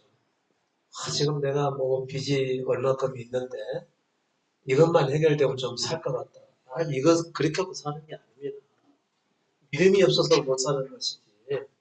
또 지금 같은 환경이 너무너무 힘들어서 못 살겠다 하는 것도 본인의 지금 환경에다가 어, 환경을 의지하고 있기 때문에 어떤 환경이든지 간에 우리는 누구로 만족을 해야 될까요? 예수로 만족을 해야 되는 거죠. 예수로 만족한다는 얘기는 뭐죠? 어떤 불리한 환경이어도 어떤 만족스러운 환경이어도 환경이라고 하는 세상에다가 내 마음을 두지 않고 오직 예수로 만족하는 것을 얘기하는 거잖아요. 내 환경이 어쨌든지 간에. 그러니까 내 환경과 상관없이 오직 예수로만 만족되는 상황을 우리는 이걸 믿음이라고 얘기하는 것이죠. 근데 이제 우리는 그동안 우리의 환경에 따라서 예수 이름을 부르기도 하고 또 환경이 편하게 되면은 잠시 예수 이름 부르는 것을 좀 부르기도 하고 그래서 결국은 환경이 자기의 방이 되어 있는 것이죠. 이건 믿음이 전혀 아닌 겁니다. 똑같은 예수를 믿기는 믿는데 이런 사람들은 거의 다 종교, 이방 종교이죠. 이방 종교. 자기를 위한 신 정도로 믿는 것입니다.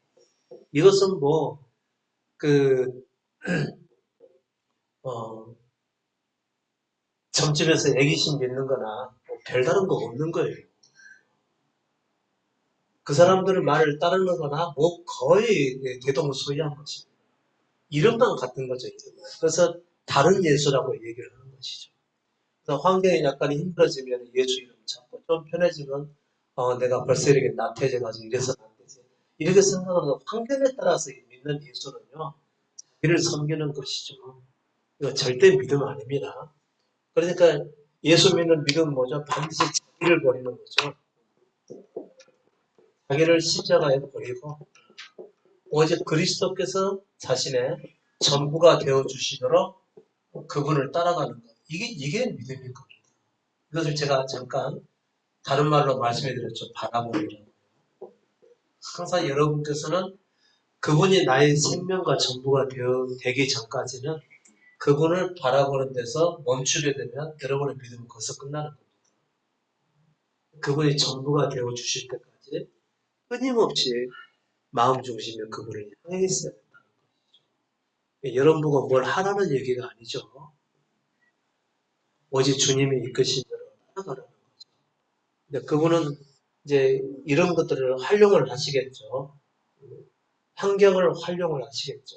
돈이랑 그다음에 또뭐 가족적인 환경, 가족 중에 누가 큰 어려움을 당해서 여러분께서 슬픔에 빠질 수도 있고 이런 환경들을 통해서 우리를 계속해서 자기에 대한 죽음의 십자가를 향해 가는 것이죠. 아, 나의 행복과 나의 만족은 환경에 달려있지 않다는 사실을 끊임없이 생각나게 만들어주는 것이죠. 환경은 하나님께서 그냥 우리의 믿음을 위해서 사용을 하시는 겁니다. 세상은 우리를 위해서 있는 것이라는 거죠.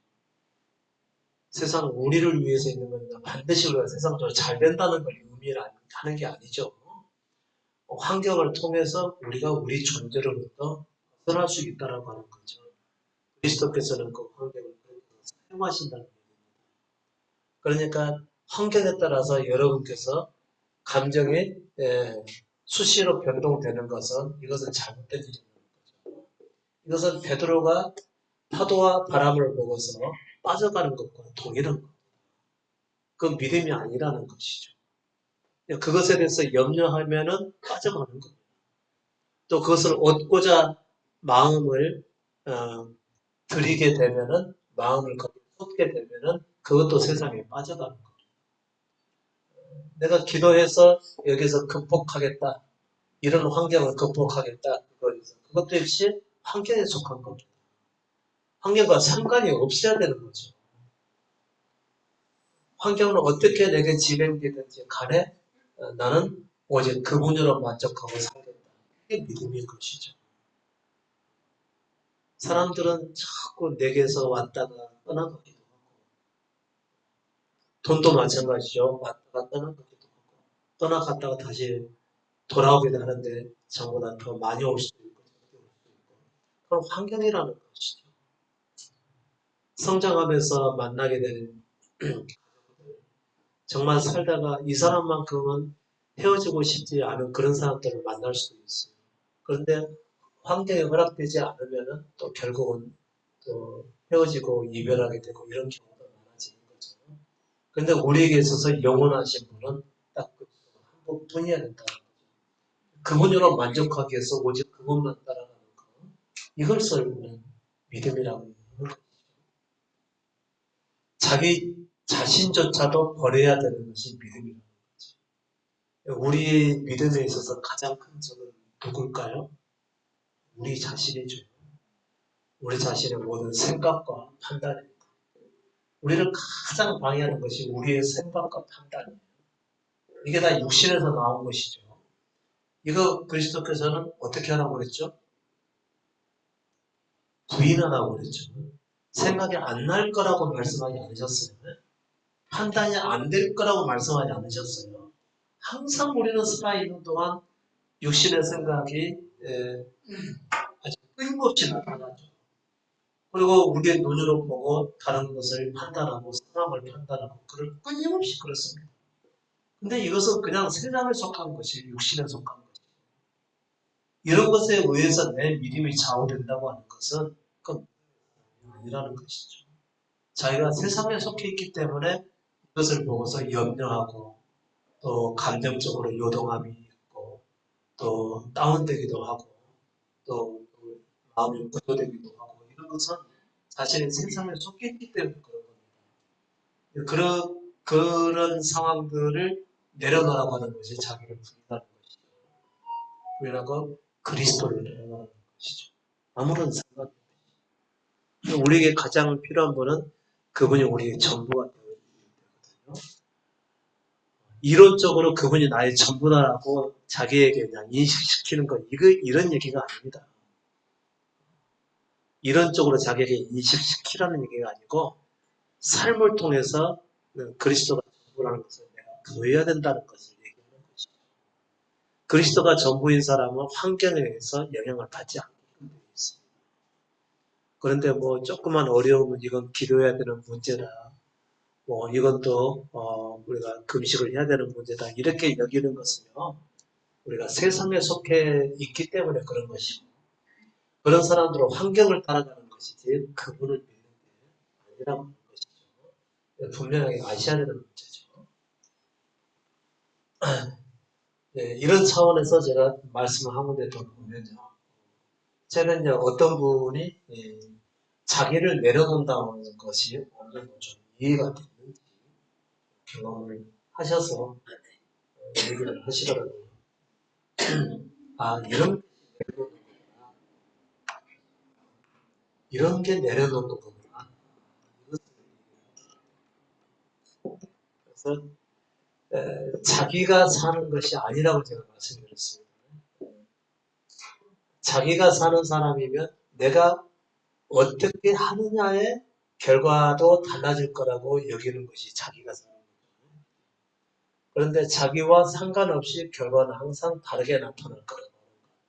그래서 내 속에 있는 생각이나 내 속에 있는 판단을 다 내려놓는 거죠. 이걸 내려놓는 거죠.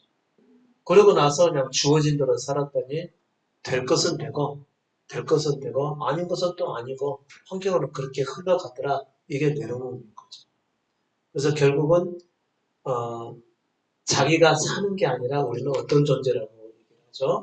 사라지는 존재라는 거예요. 아까 그 스님이 얘기했던 것처럼 자기가 살다 보니까 세상 위치가 이러하더라. 세상 위치를 발견하게 된 거예요. 그래서 자기가 산 거예요? 사라지는 거였어요? 이걸 자기가 살아서 알게 된 거예요. 자기가 살아서. 사라지는 것은 아니 자기가 살아서 알게 됐지만 이것도 사실은 사라져서 알게 되는 거거든요. 그런데 이 사람의 사고는요.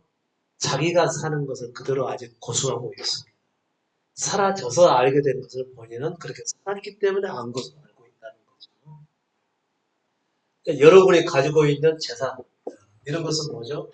내가 지금껏 살면서 이렇게 살아왔기 때문에 이걸 지금 보유하고 있다고 생각을 하는 것은 뭐죠?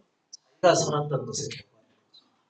근데 실제로 이렇게 열어놓고 보면은 사라져서 이것을 보유하게 된 것인데, 이 사람은 자기가 살아서 이렇게 보유하고 있다고 생각한다는 거죠. 모든 사람이 다 그렇게 오해를 하는 것이. 내가 이렇게 살았기 때문에 이만큼이나 살고 있다고 생각을 한다는 거죠. 근데 그렇게 살 수 있는 상황과 환경을 그분께서 주셨기 때문에 그렇게 보유하고 있는 것을 가지고 자기가 이렇게 이만큼이나 살았으니까 이렇게라도 산다라고 생각을 한다는 것이죠. 그러니까 대부분의 사람들은 속고 있는 것이죠. 이걸 속음이라고 부르는 거죠. 왜 속죠? 사람은 사라지는 존재인데 자기가 자기하기에 달려 있다라고 여기는 것은 우리의 존재가 우리를 속이고 있는 것이라는 얘기입니다. 그러니까 하나같이 다 사람들은 오래 살고 보면은 어떻게 생각을 하죠? 그게 그거구나 이렇게 말을 합니다. 자기가 뭔가 잘해서 산 것 같은 이런 생각을 안 하게 돼요. 나이가 많이 드신 분, 많은 경험과 나이가 많이 드신 분들은 나는 내가 살아보려고 했었지만 결국은 하나님의 은혜였다. 이렇게 말씀하신 분들을 꽤 들어보셨죠. 자기가 마치 바울이나 되는 것처럼. 근데 그런 분들은 그 정도 경험하시는 분들은 나머지 사람들 여전히 자기가 살아요. 근데 바울과 같이 믿음에 선 사람은 똑같이 말한다 하더라도 그 사람은 여전히 자기가 살려고 하지 않는 거죠. 전혀 다른 삶입니다. 똑같은 고백을 그러니까 세상 사람들도 마찬가지예요. 살아보고 나서 나중에 뭐라고 고백을 하냐면요. 그냥 인생은 별거 없다라고 얘기를 하는 것이죠. 자기도 그만큼 살아보려고 애썼지만 결국은 자기 뜻대로 된 것이 있다 없다 없다라고 하는 거죠. 그냥 그것은 인생은 사라지는 것이기 때문에 그러니까 지금도 여러분께서 자기가 사는 것이 아니라는 것을 알으셔야 된다. 그냥 살아도 우리는 자기가 저게 사라지는 존재가 아니라 자기가 사는 것으로 여겨지거든요. 근데 실제 이치는 사라지는 존재이지 사는 존재가 아니라는 거죠. 내가 하기에 달려있지 않다는 겁니다. 제가 거기에 대해서 최근에 자세하게 말씀을 해드렸죠. 그 글이 뭐였죠? 네. 이거 그냥 대충 읽어보시면 안 됩니다.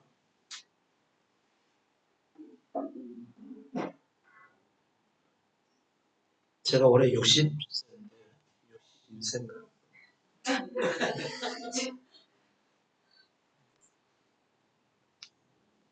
하여튼 66자는 맞아요. 근데 요 글을 하나 쓰는데 결국 60년이 걸린 것이죠. 하루 동안에 쓰기는 했지만 지혜로운 사람이라는 글이 있죠. 이거 잘 보셔야 됩니다. 그러니까 우리의 인생은 자기가 사는 것이라고 생각을 하고 있지만 우리는 사라지는 존재라는 거죠. 내가 지금 남들보다 조금 나은 존재라고 생각이 든다면 크게 그것을 오해하고 있는 겁니다. 사람은 다 똑같습니다. 다 단지 다른 환경을 만난 것뿐입니다. 서로. 그런데 살아가는 삶의 내용들을 보면은 다 사라지는 존재라는 거죠. 자신이 뭔가 잘해서 사는 것이 결코 아니라는 거죠. 내가 십자가를 경험하면서 처음 깨달은 것이 바로 이런 것이죠. 모든 사람은 다 죽어야 되는 존재이고 또 죽을 형편에 있는 존재구나. 이것을 알면서 그럼 어떤 사람들은 잘 살고 어떤 사람들은 그렇지 못하는 것은 어떤 현상인가 그렇게 봤더니 사람은 사라지는 존재이기 때문에 그런 것입니다. 그런데 모든 사람들은 다 자기가 산다고 생각을 하고 있습니다. 산에를 가든지 들을 보든지 꽃과 나무를 보든지 풀을 보든지 그들은 모두 자기가 살고 있는 거에 사라지고 있는 거예요. 다 사라지고 있죠. 사라지고 있는 누군가에 의해서 사라지고 있는 존재라는 거죠. 그러니까 여러분께서 자기 의지를 가지고 살아가는 것은 힘이 잘못된 일이라는 거죠. 주어진 대로 살아가는 것은 맞아요. 비가 오면 맞고 눈이 오면 눈을 맞고 바람에 불면 바람을 맞고 이렇게 하는 것은 주어진 대로 살아가는 것은 맞는 것이죠. 그런데 내가 뭐 비를 불러오겠다, 뭐 무리를 내가 걷겠다, 그리고 뭐 내가 태양빛을 쏘여서 노력해야 되겠다 이런 것은 다 의미가 없는 거라는 거죠. 자기가 잘 되기 위해서 노력해야 되겠다 이건 다 의미가 없는 얘기라는 거죠. 물론 어떤 사람들은 노력해서 되는 사람도 있어요. 근데 노력해서 되는 것이 아니라 그런 환경이 주어졌기 때문에 노력할 수가 있게 되는 겁니다. 노력하는 것도 노력할 수 있는 환경이 주어졌기 때문에 노력하게 되는 것이지 어, 아무나 노력한다고 해서 다 되는 게 아니라는 거죠. 가장 위험한 사람이 나는 지금까지 한 번도 낙심해 본 적이 없습니다. 이러신 분들이 가장 이제 위험하신 분들이죠. 나는 지금까지 너무 부정적으로만 살아왔었는데 살다 보니까 내 생각을 긍정적으로 이렇게 사라지게 된다. 이러신 분들은 굉장히 위험하신 분들. 모든 사람들이 다 그렇게 생각을 하지만 그런데 그것을 가지고 저는 이제 자만이라고 얘기해요. 자기 좀 잘 됐다고 자기에 대해서 스스로 만족하는 거죠. 앞으로도 내가 이렇게 살면 될 거라고 생각하는데 그 사람은 단지 그런 기회를 만난 것 뿐이죠. 제가 분명히 사이클이 있다고 말씀드렸죠. 이런 기회들을 만났던 것이죠. 그래서 뭔가를 이루게 된 것이 그렇게 이루어질 수 있는 환경을 누군가에게 부여받았기 때문에 그런 것이지 자기가 잘해서 그런 것이 결코 아니라는 거죠. 어떤 사람들은 기도해서 이만큼이라도 하나님께서 은혜를 주셨다 그러는데 그게 아니라는 거예요. 기도해서 받은 것이 아니라는 거죠. 그런 상황을 만난 것 뿐입니다. 누구의 사라지게 하는 존재로 인해서 받게 된 것이라는 거죠. 많은 사람들은 정말 하나님이 어디 계시냐라고 이렇게 얘기를 하지만요. 오늘 조금만 더 깊이 인생을 보게 되면요. 사람은 누군가에 의해서 사라지고 있구나라고 하는 것을 볼 수가 있는 거죠. 그것을 환하게 보여주는 것이 나무나 풀이나 자연들이 그리고 공중의 새들도 그렇고 바다의 고기들도 다 사라지는 존재라는 거죠. 하나도 그들의 노력해서 자기의 삶을 살아가는 자들은 없다는 얘기입니다. 사람도 마찬가지입니다. 그런데 사람은 그렇게 생각하지 않죠. 왜 그럴까요? 생명이 부패했기 때문에. 부패했으니까 내가 열심히 행하면 그에 대한 보상을 받을 거라고 여기는 것이죠. 이게 사람의 부패한 본성에서 나오는 거죠. 내가 기도를 열심히 하게 되면 응답받을 거라고 생각합니다. 버리라는 자기는 버리지 않고. 예수님께서 다 버리라, 포기하라, 다 내려놓으라, 네 모든 소유를 다 팔아라. 그런 말씀으로는 안 듣고 그리스도의 말씀은 안 듣고 기도하면 다 이루라. 이런 말씀들은 잘 받아들여요. 자격이 유리하니까. 그래서 응답 받겠다고 하는 이런 것은 다 잘못된 것이라는 거죠. 사람은 사라지는 존재이지 자기 뜻대로 뭔가 행해서 얻을 수 있는 자기가 사는 존재는 아니라는 얘기입니다. 그러니까 환경에 의해서 여러분의 생각과 판단이 흔들리거나 여러분의 삶이 요동하는 것은 이미 그리스도를 못하는 것이죠. 믿음이 없다는 겁니다. 일반적인 예전에 우리의 믿음들은 다 뭐였죠? 살다가 갑자기 어려운 순간이 쳐다오게 되면 이건 뭐 기도 제목이죠. 그리고 그냥 새벽부터 나가서 기도하고 그렇게 되잖아요. 근데 대개는 응답되는 경우가 참 많죠. 그렇죠. 그 다음에 어려웠으면 못하시죠. 응답되는 경우가 많죠. 왜 그러냐면 너무 작은 일에도 미리 염려를 했기 때문에 그런 거예요. 어차피 그냥 사라지면서 당하는 일들인데 그냥 둬도 될 것들을 그냥 본인이 먼저 염려해가지고 기도해서 응답받았다고 생각하는 거지. 가만둬도 응답받는 경우가 굉장히 많아요. 그래서 우리는 일반적 은혜를 그런 은혜는 불교에도 있고 다른 종교에도 얼마든지 있습니다. 일반적 은총 때문에 그 사람들은 응답받았다라고 생각하는 거죠. 그래서 모든 종교가 다 해당합니다. 성당이든 뭐 그다음에 법당이든 불교든 그다음에 다른 종교든 모든 종교가 기도 응답이라는 것이. 그 사람들은 미리 염려하고 기도하고 안 해도 될 것을 응답받은 것을 가지고 기도 응답 받았다고 여긴다는 거죠. 그래서 우리가 믿는 신은 살아있다라고 다 얘기를 하는 거예요. 교회도 그렇고 성당도 그렇고 절도 그렇고 다른 종교도 그렇고 우리가 이단이라고 말하는 종교도 다 그렇습니다. 그들이 버틸 수 있는 힘이 뭐죠? 응답되기 때문에. 그러나 그것은 일반적 정답. 굳이 그걸 놓고 기도하지 않아도 응답되는 문제다. 그런데 뭐는 응답을 못 받죠? 뭐는? 구원에 대해서는 응답을 주죠. 일반적으로 좀 우리가 삶에 필요한 것들이죠. 구원에 대해서는 아무리 기도해도 응답하지. 어떻게 해야 그 구원받게 되죠? 그리스도를 따라가야 되는 거죠. 그리스도의 말씀을 듣고 그대로 따라가야지 구원받게 됩니다. 그것은 뭐죠? 자기 부인.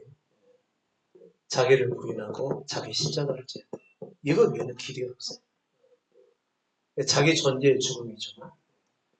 자기 존재의 죽음을 향해서 자기를 그리스도께 맡겨드리고 그리스도께서 인도하시도록 좋은 일이든 안 좋은 일이든 부정적 상황이든 긍정적 상황이든 잘 되든 안 되든 서든지 무너지든지 넘어지든지 그냥 그것만 바라보고 계속 따라가는 것이죠.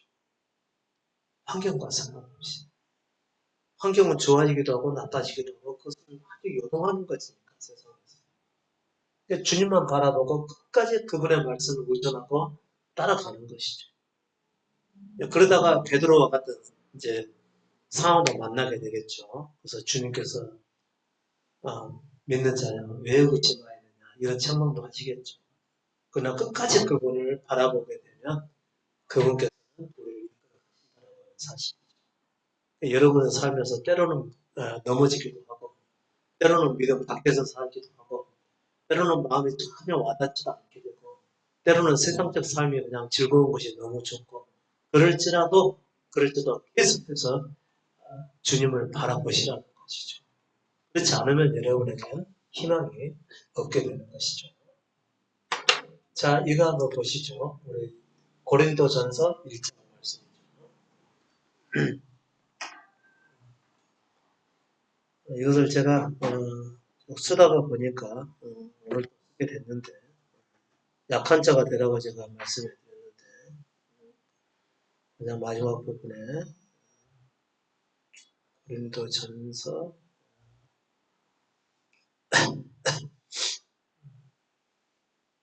1장 본문에 어디다 써놨지?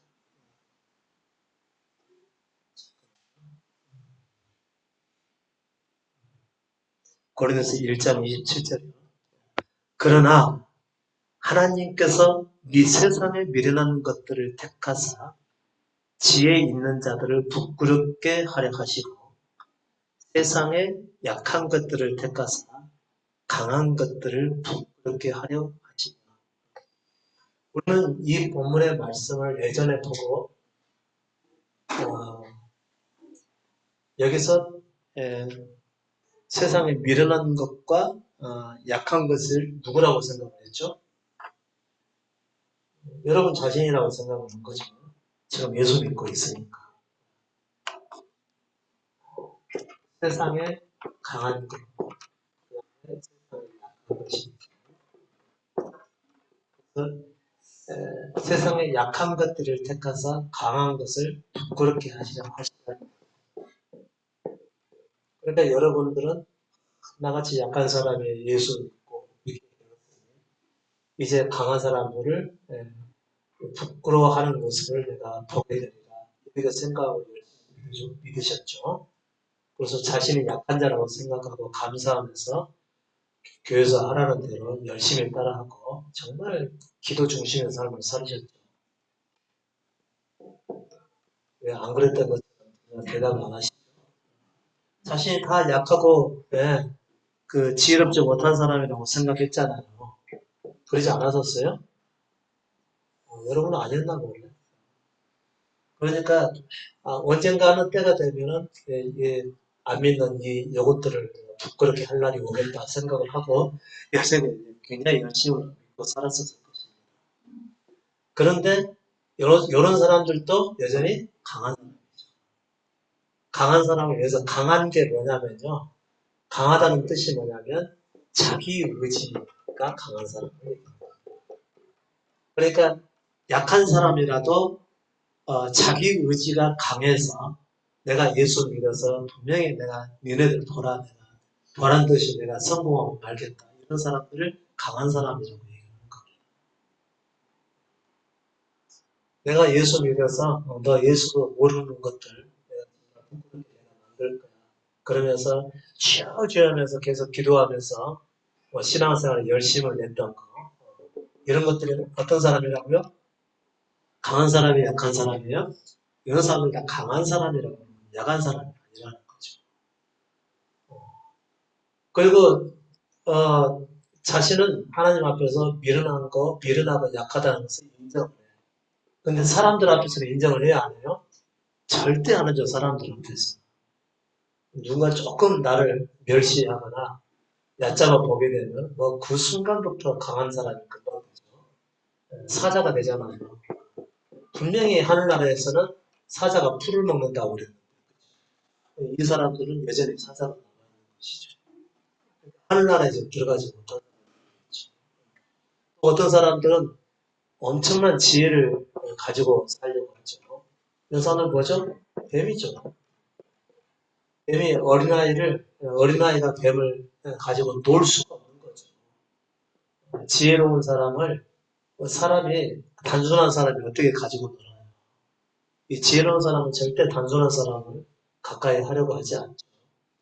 무시하고 멸시하고 자기 부류에 있는 사람들만 만나고 다니는 거지 별 볼일 없어 보이는 사람들하고는 상종을 하지 않게 되는 거죠. 왜냐하면 그들이 다 강한 자이기 때문에 그렇습니다. 자, 여기서 그러면 강하다 약한 것에 제가 의미를 여러분께 알려드릴게요. 약한 자, 예수 그리스도를 다메섹 도상에서 만났던 바울은 어떤 존재였었죠? 바울은 다메섹으로 가는 길에서 예수 그리스도를 만나게 된 거죠. 분명히 예수 그리스도는 죽은 자예요. 죽은 자였는데 길 가는 도중에서 예수의 사울아 사울아 네가 어찌하여 나를 비다. 네 하는 짓이 꼭 가시질을 뒷발지르는 거. 스스로 네가 고난을 자초하고 있는 거. 이렇게 얘기를 하니까 여기서 깜짝 놀라서 바울이 엎드러지게 되죠. 이게 엎드러졌다는 얘기도 땅에 그냥 엎드러졌다 그런 의미가 아니고요.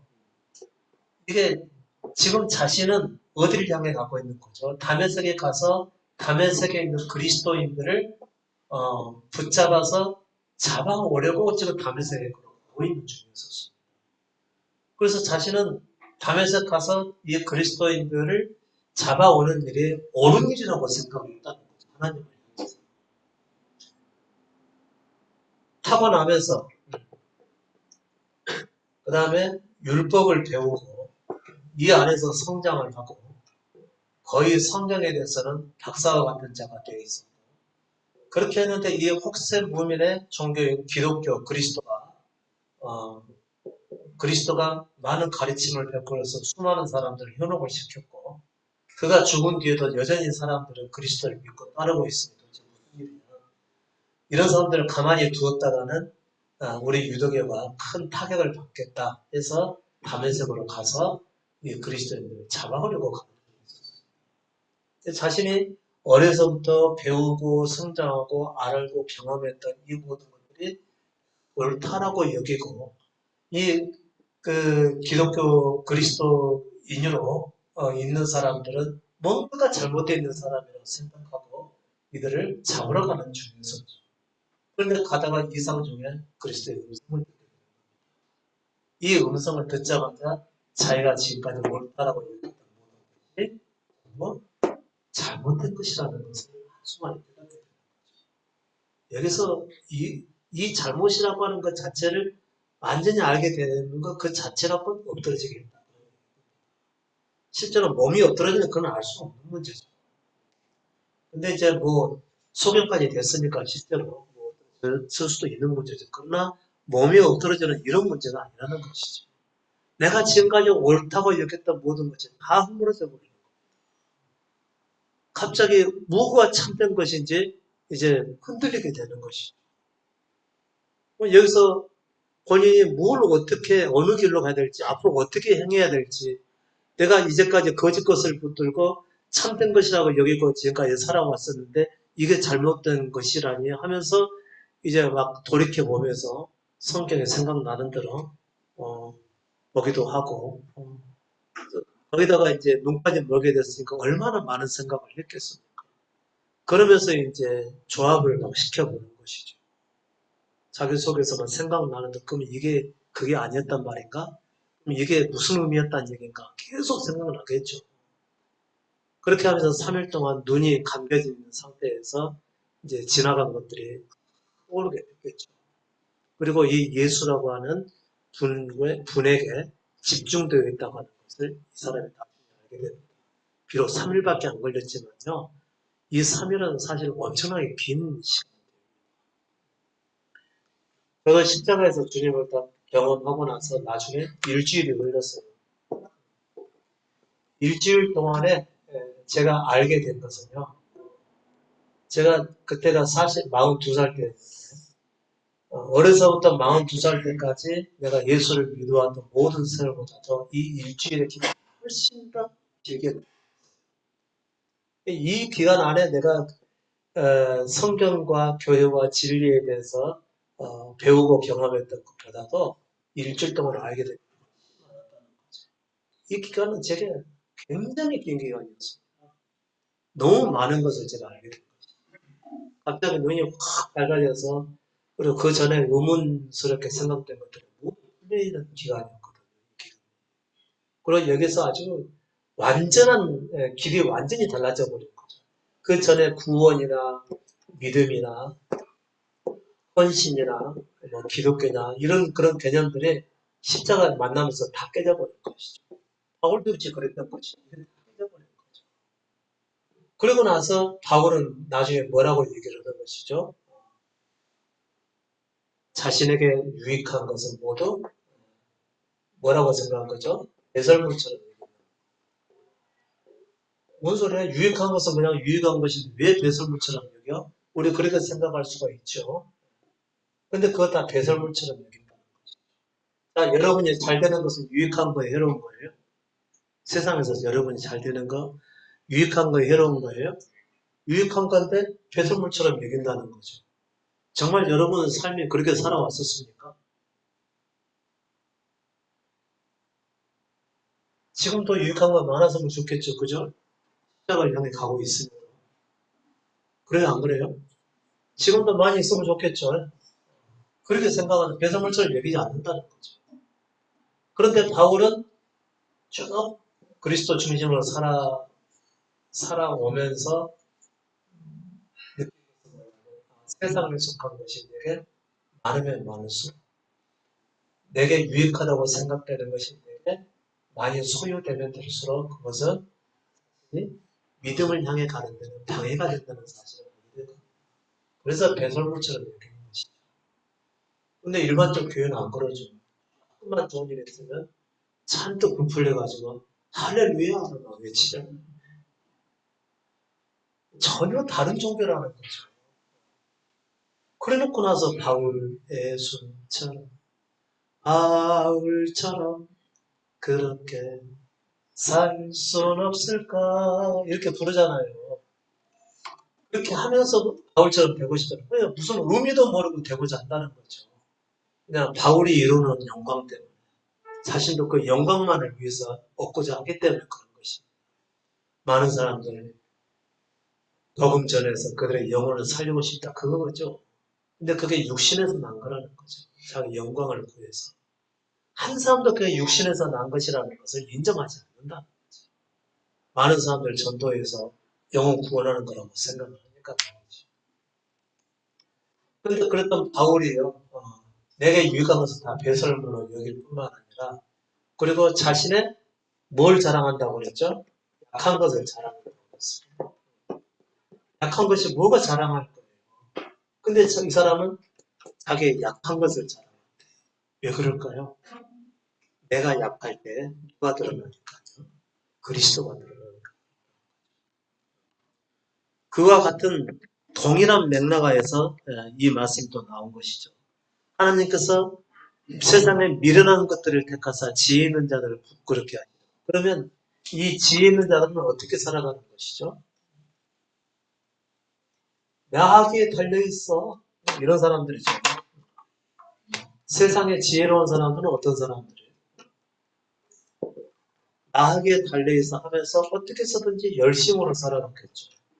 열심히 성경 보고 열심히 기도하고 열심히 예배드리고 열심히 전도하고 열심히 교회 일에 헌신하고 열심으로 충성하고 그런 것들이 어떻게든 간에 내 삶 가운데서 시간을 내서 쪼개내가지고 교회를 중심으로 최대한 충성된 삶을 살고자 하는 것이 이 사람들의 지혜였던 거죠. 이 사람들의 지혜는 항상 열심으로 나타날 수밖에 없는 거지. 그런데 하나님의 말씀은 뭐죠? 하나님께서 세상에 미련한 것들을 택하사 이 지혜는 이렇게 살아가는 사람들을 부끄럽게 하려 하신다. 그러면 이렇게 살았다고 해서 하나님을 아느냐? 절대 모릅니다. 우리 다 이렇게 살아왔어요. 뭐 아니신 분도 계시겠지만 거의 다 이렇게 살아왔어요. 우리의 본성이 그러거든요. 우리의 본성은 야 그렇게 믿어가지고 되겠어. 좀 더 열심히 그리고 좀 더 헌신적으로 하나님을 섬겨야 되지 않겠어. 예수께서는 나를 대신해서 죽어주셨는데 그 험한 십자가에서 그 모든 고난을 당하시고 나를 대신해서 죽어주셨는데 내가 이런 일도 못하겠느냐. 그래서 어떻게든 더 헌신적인 삶을 살려고 하죠. 이게 사람에게서 나온 지혜라는 거죠.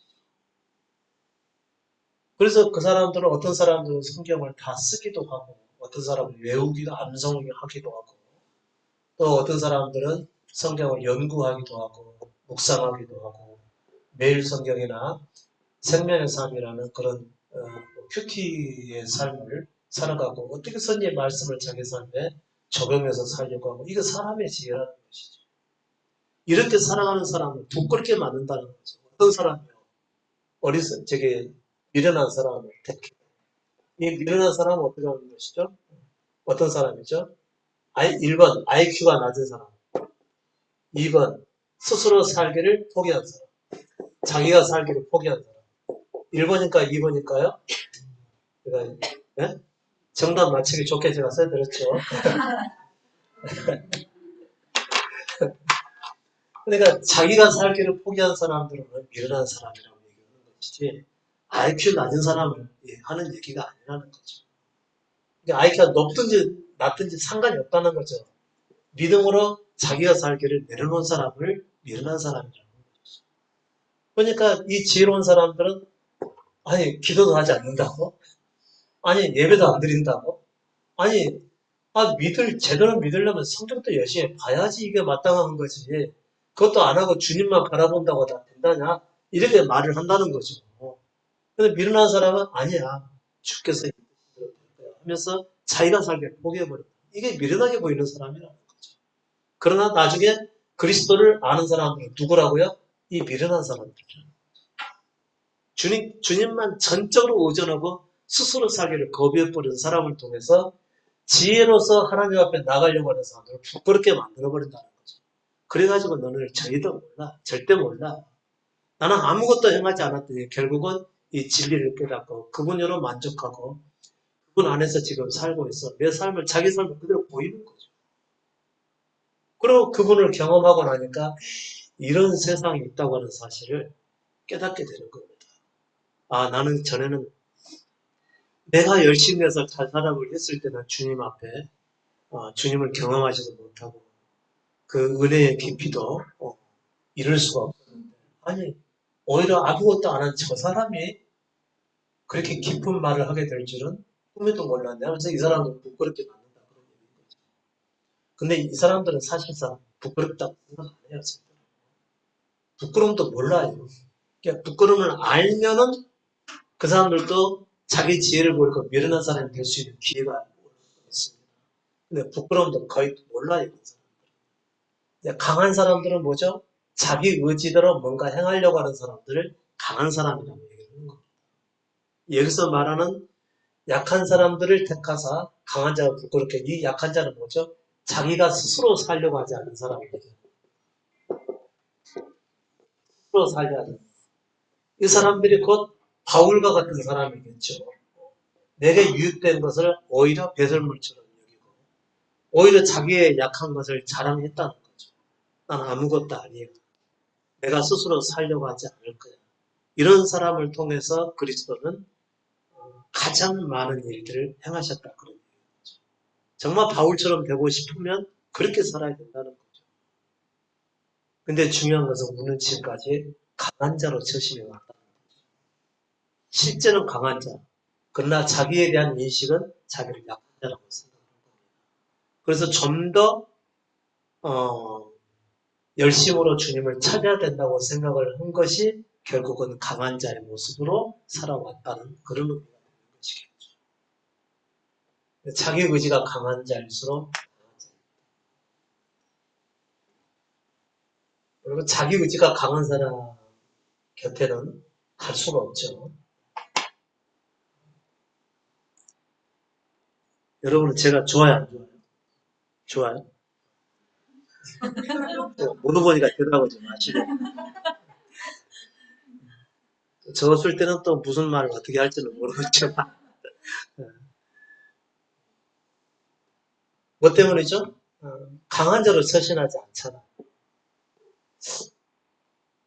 강한 자로 보실 있겠지만. 근데 저는 제 자신을 알아요. 저는 원래 약한 자이면서 또 제가 스스로 잘해보려고 하는 것이 없어요.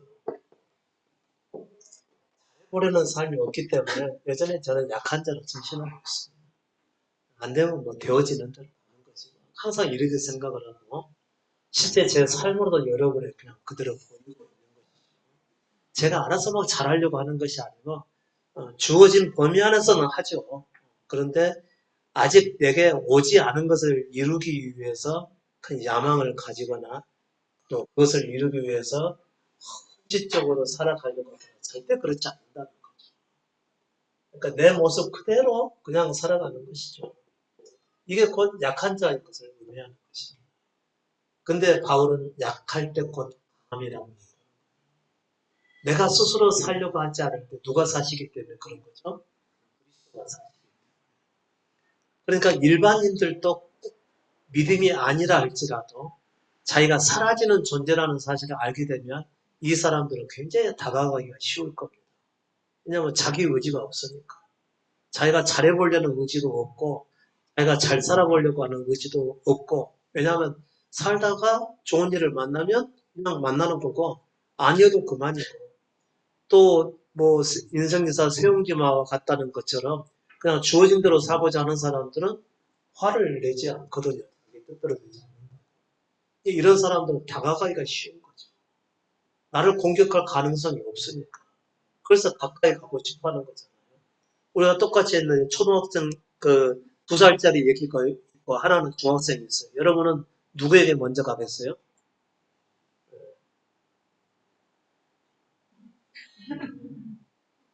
당연히 2살짜리한테는 가죠. 요즘 뭐 중고등학생들 가까이 가면 나 자기 의지가 가장 강하게 발달하는 때가 아닙니까? 근데 2살짜리 애들은 그런 게 없잖아요. 그러니까 아이들이 먼저, 약한 아이들이 먼저 다가가지게 되는 것이죠. 사람도 마찬가지죠. 자기를 약한 자로 인식하고 약한 자로 처신하는 사람에게 사람들은 쏠리게 되어 있는 것입니다. 그리고 모든 물은 높은 데로 흘러요, 낮은 데로 흘러요. 낮은 데로 흐르잖아. 바다 쪽으로 흘러가잖아. 바다는 가장 낮은 곳에 있는 거죠. 가장 낮은 곳에 있기 때문에 모든 물이 다 그리로 흘러가는 거죠. 약한 곳으로 흘러가는데 모든 것을 수용하고 포용하게 되는 거죠. 우리가 약한 자로 처신했을 때 그분께서 나타나시는 것입니다. 기도 많이 해서 능력받게 되는 건 결코 아니에요. 혹시 그 능력은 받는다 할지라도 그리스도의 능력이 아니죠. 그래서 막 애원도 하고 장례도 보여주고 그러죠. 귀신 받아가지고. 분명히 기도원 가서 기도했는데 받은 것은 귀신. 그래가지고 은사 받아가지고 장례도 알려주고. 그게 무당하고 다를 게 뭐가 있어. 근데 우리들은 되게 능력 있다라고 생각하고 그런 은사를 받았으면 하는 그 은혜를 막 사모하는데 그거 아닌 겁니다. 자기가 약할 때 자기가 스스로 아무것도 아니라는 사실을 인정하고 약한 자로 처신했을 때 그때 그리스도가 나타나는 거죠. 그때 곧 자신이 강한 자가 되는 거예요. 근데 전혀 어울릴 것 같지 않아요. 약할 때 강함이라는 거죠. 약할 때 강하면 서로 전혀 어울리지 않는 거거든요. 내가 약한데 어떻게 강한 자가 될 수가 있어요? 왜냐하면 그리스도께서 나타나시기 때문에 이게 그리스도께서 나타나시는 겁니다.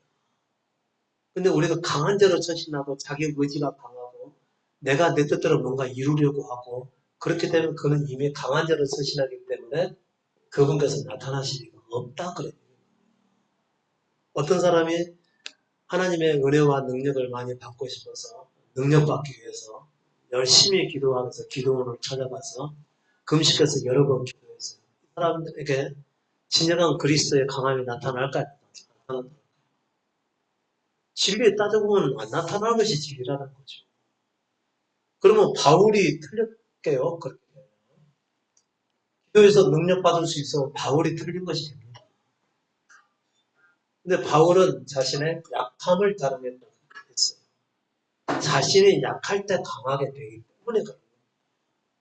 내가 내 자신을 아무것도 아닌 자로 여기고 스스로 뭔가 이루기 위해서 노력하거나 애쓰지 않고 오직 그리스도 자신만 바라볼 때 그분께서 우리 삶 가운데 나타나는 겁니다. 저는 단지 이론을 가지고 얘기하는 게 아니에요. 저의 실제를 가지고도 이렇게 말씀을 드리는 겁니다. 그 실제를 저도 경험을 했기 때문에 바울이 했던 말씀을 예를 들어서 인용을 해서 여러분에게 이렇게 호소롭게 말씀해 드리는 것이죠. 그러니까 강한 자가 되려 하지 마시라는 거죠. 어린 나이와 같이 되고 그리고 정말 자기 존재가 존재부터 이미 타락한 존재로 세상에 타고났다는 것이 인정이 되신다면 여러분이 스스로 살고자 하는 삶의 자질을 다 내려놓으셔야만 됩니다. 그렇지 않으면 절대로 그리스도를 경험할 수가 없습니다.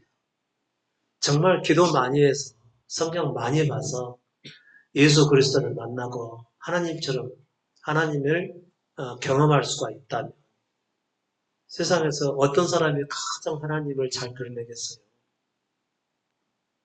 항상 말씀 보고 항상 기도하고 그러신 분들이 하나님을 드러낼 것 아니겠습니까? 그러니까 믿은 지 오래되신 은퇴하신 목사님들에게서 그 모습을 보고 있어요. 근데 실상은 전혀 그렇지 않습니다. 오히려 약한 스스로 살려고 하는 것을 내려놓으시라는 거죠. 그래서 약한 자가 되셔야죠. 그래야 그리스도를 경험하게 되고 그리스도가 여러분 안에서 나타나신 것을 피부로 경험하게 되는 겁니다. 그런 경험이 쌓여졌을 때 진정한 그리스도인의 삶을 생각하게 되는 것이죠. 그렇지 않으면 우리에게 희망이 없습니다. 약한 자가 되는 것을 주저하지 마십시오. 오늘 말씀은 여기서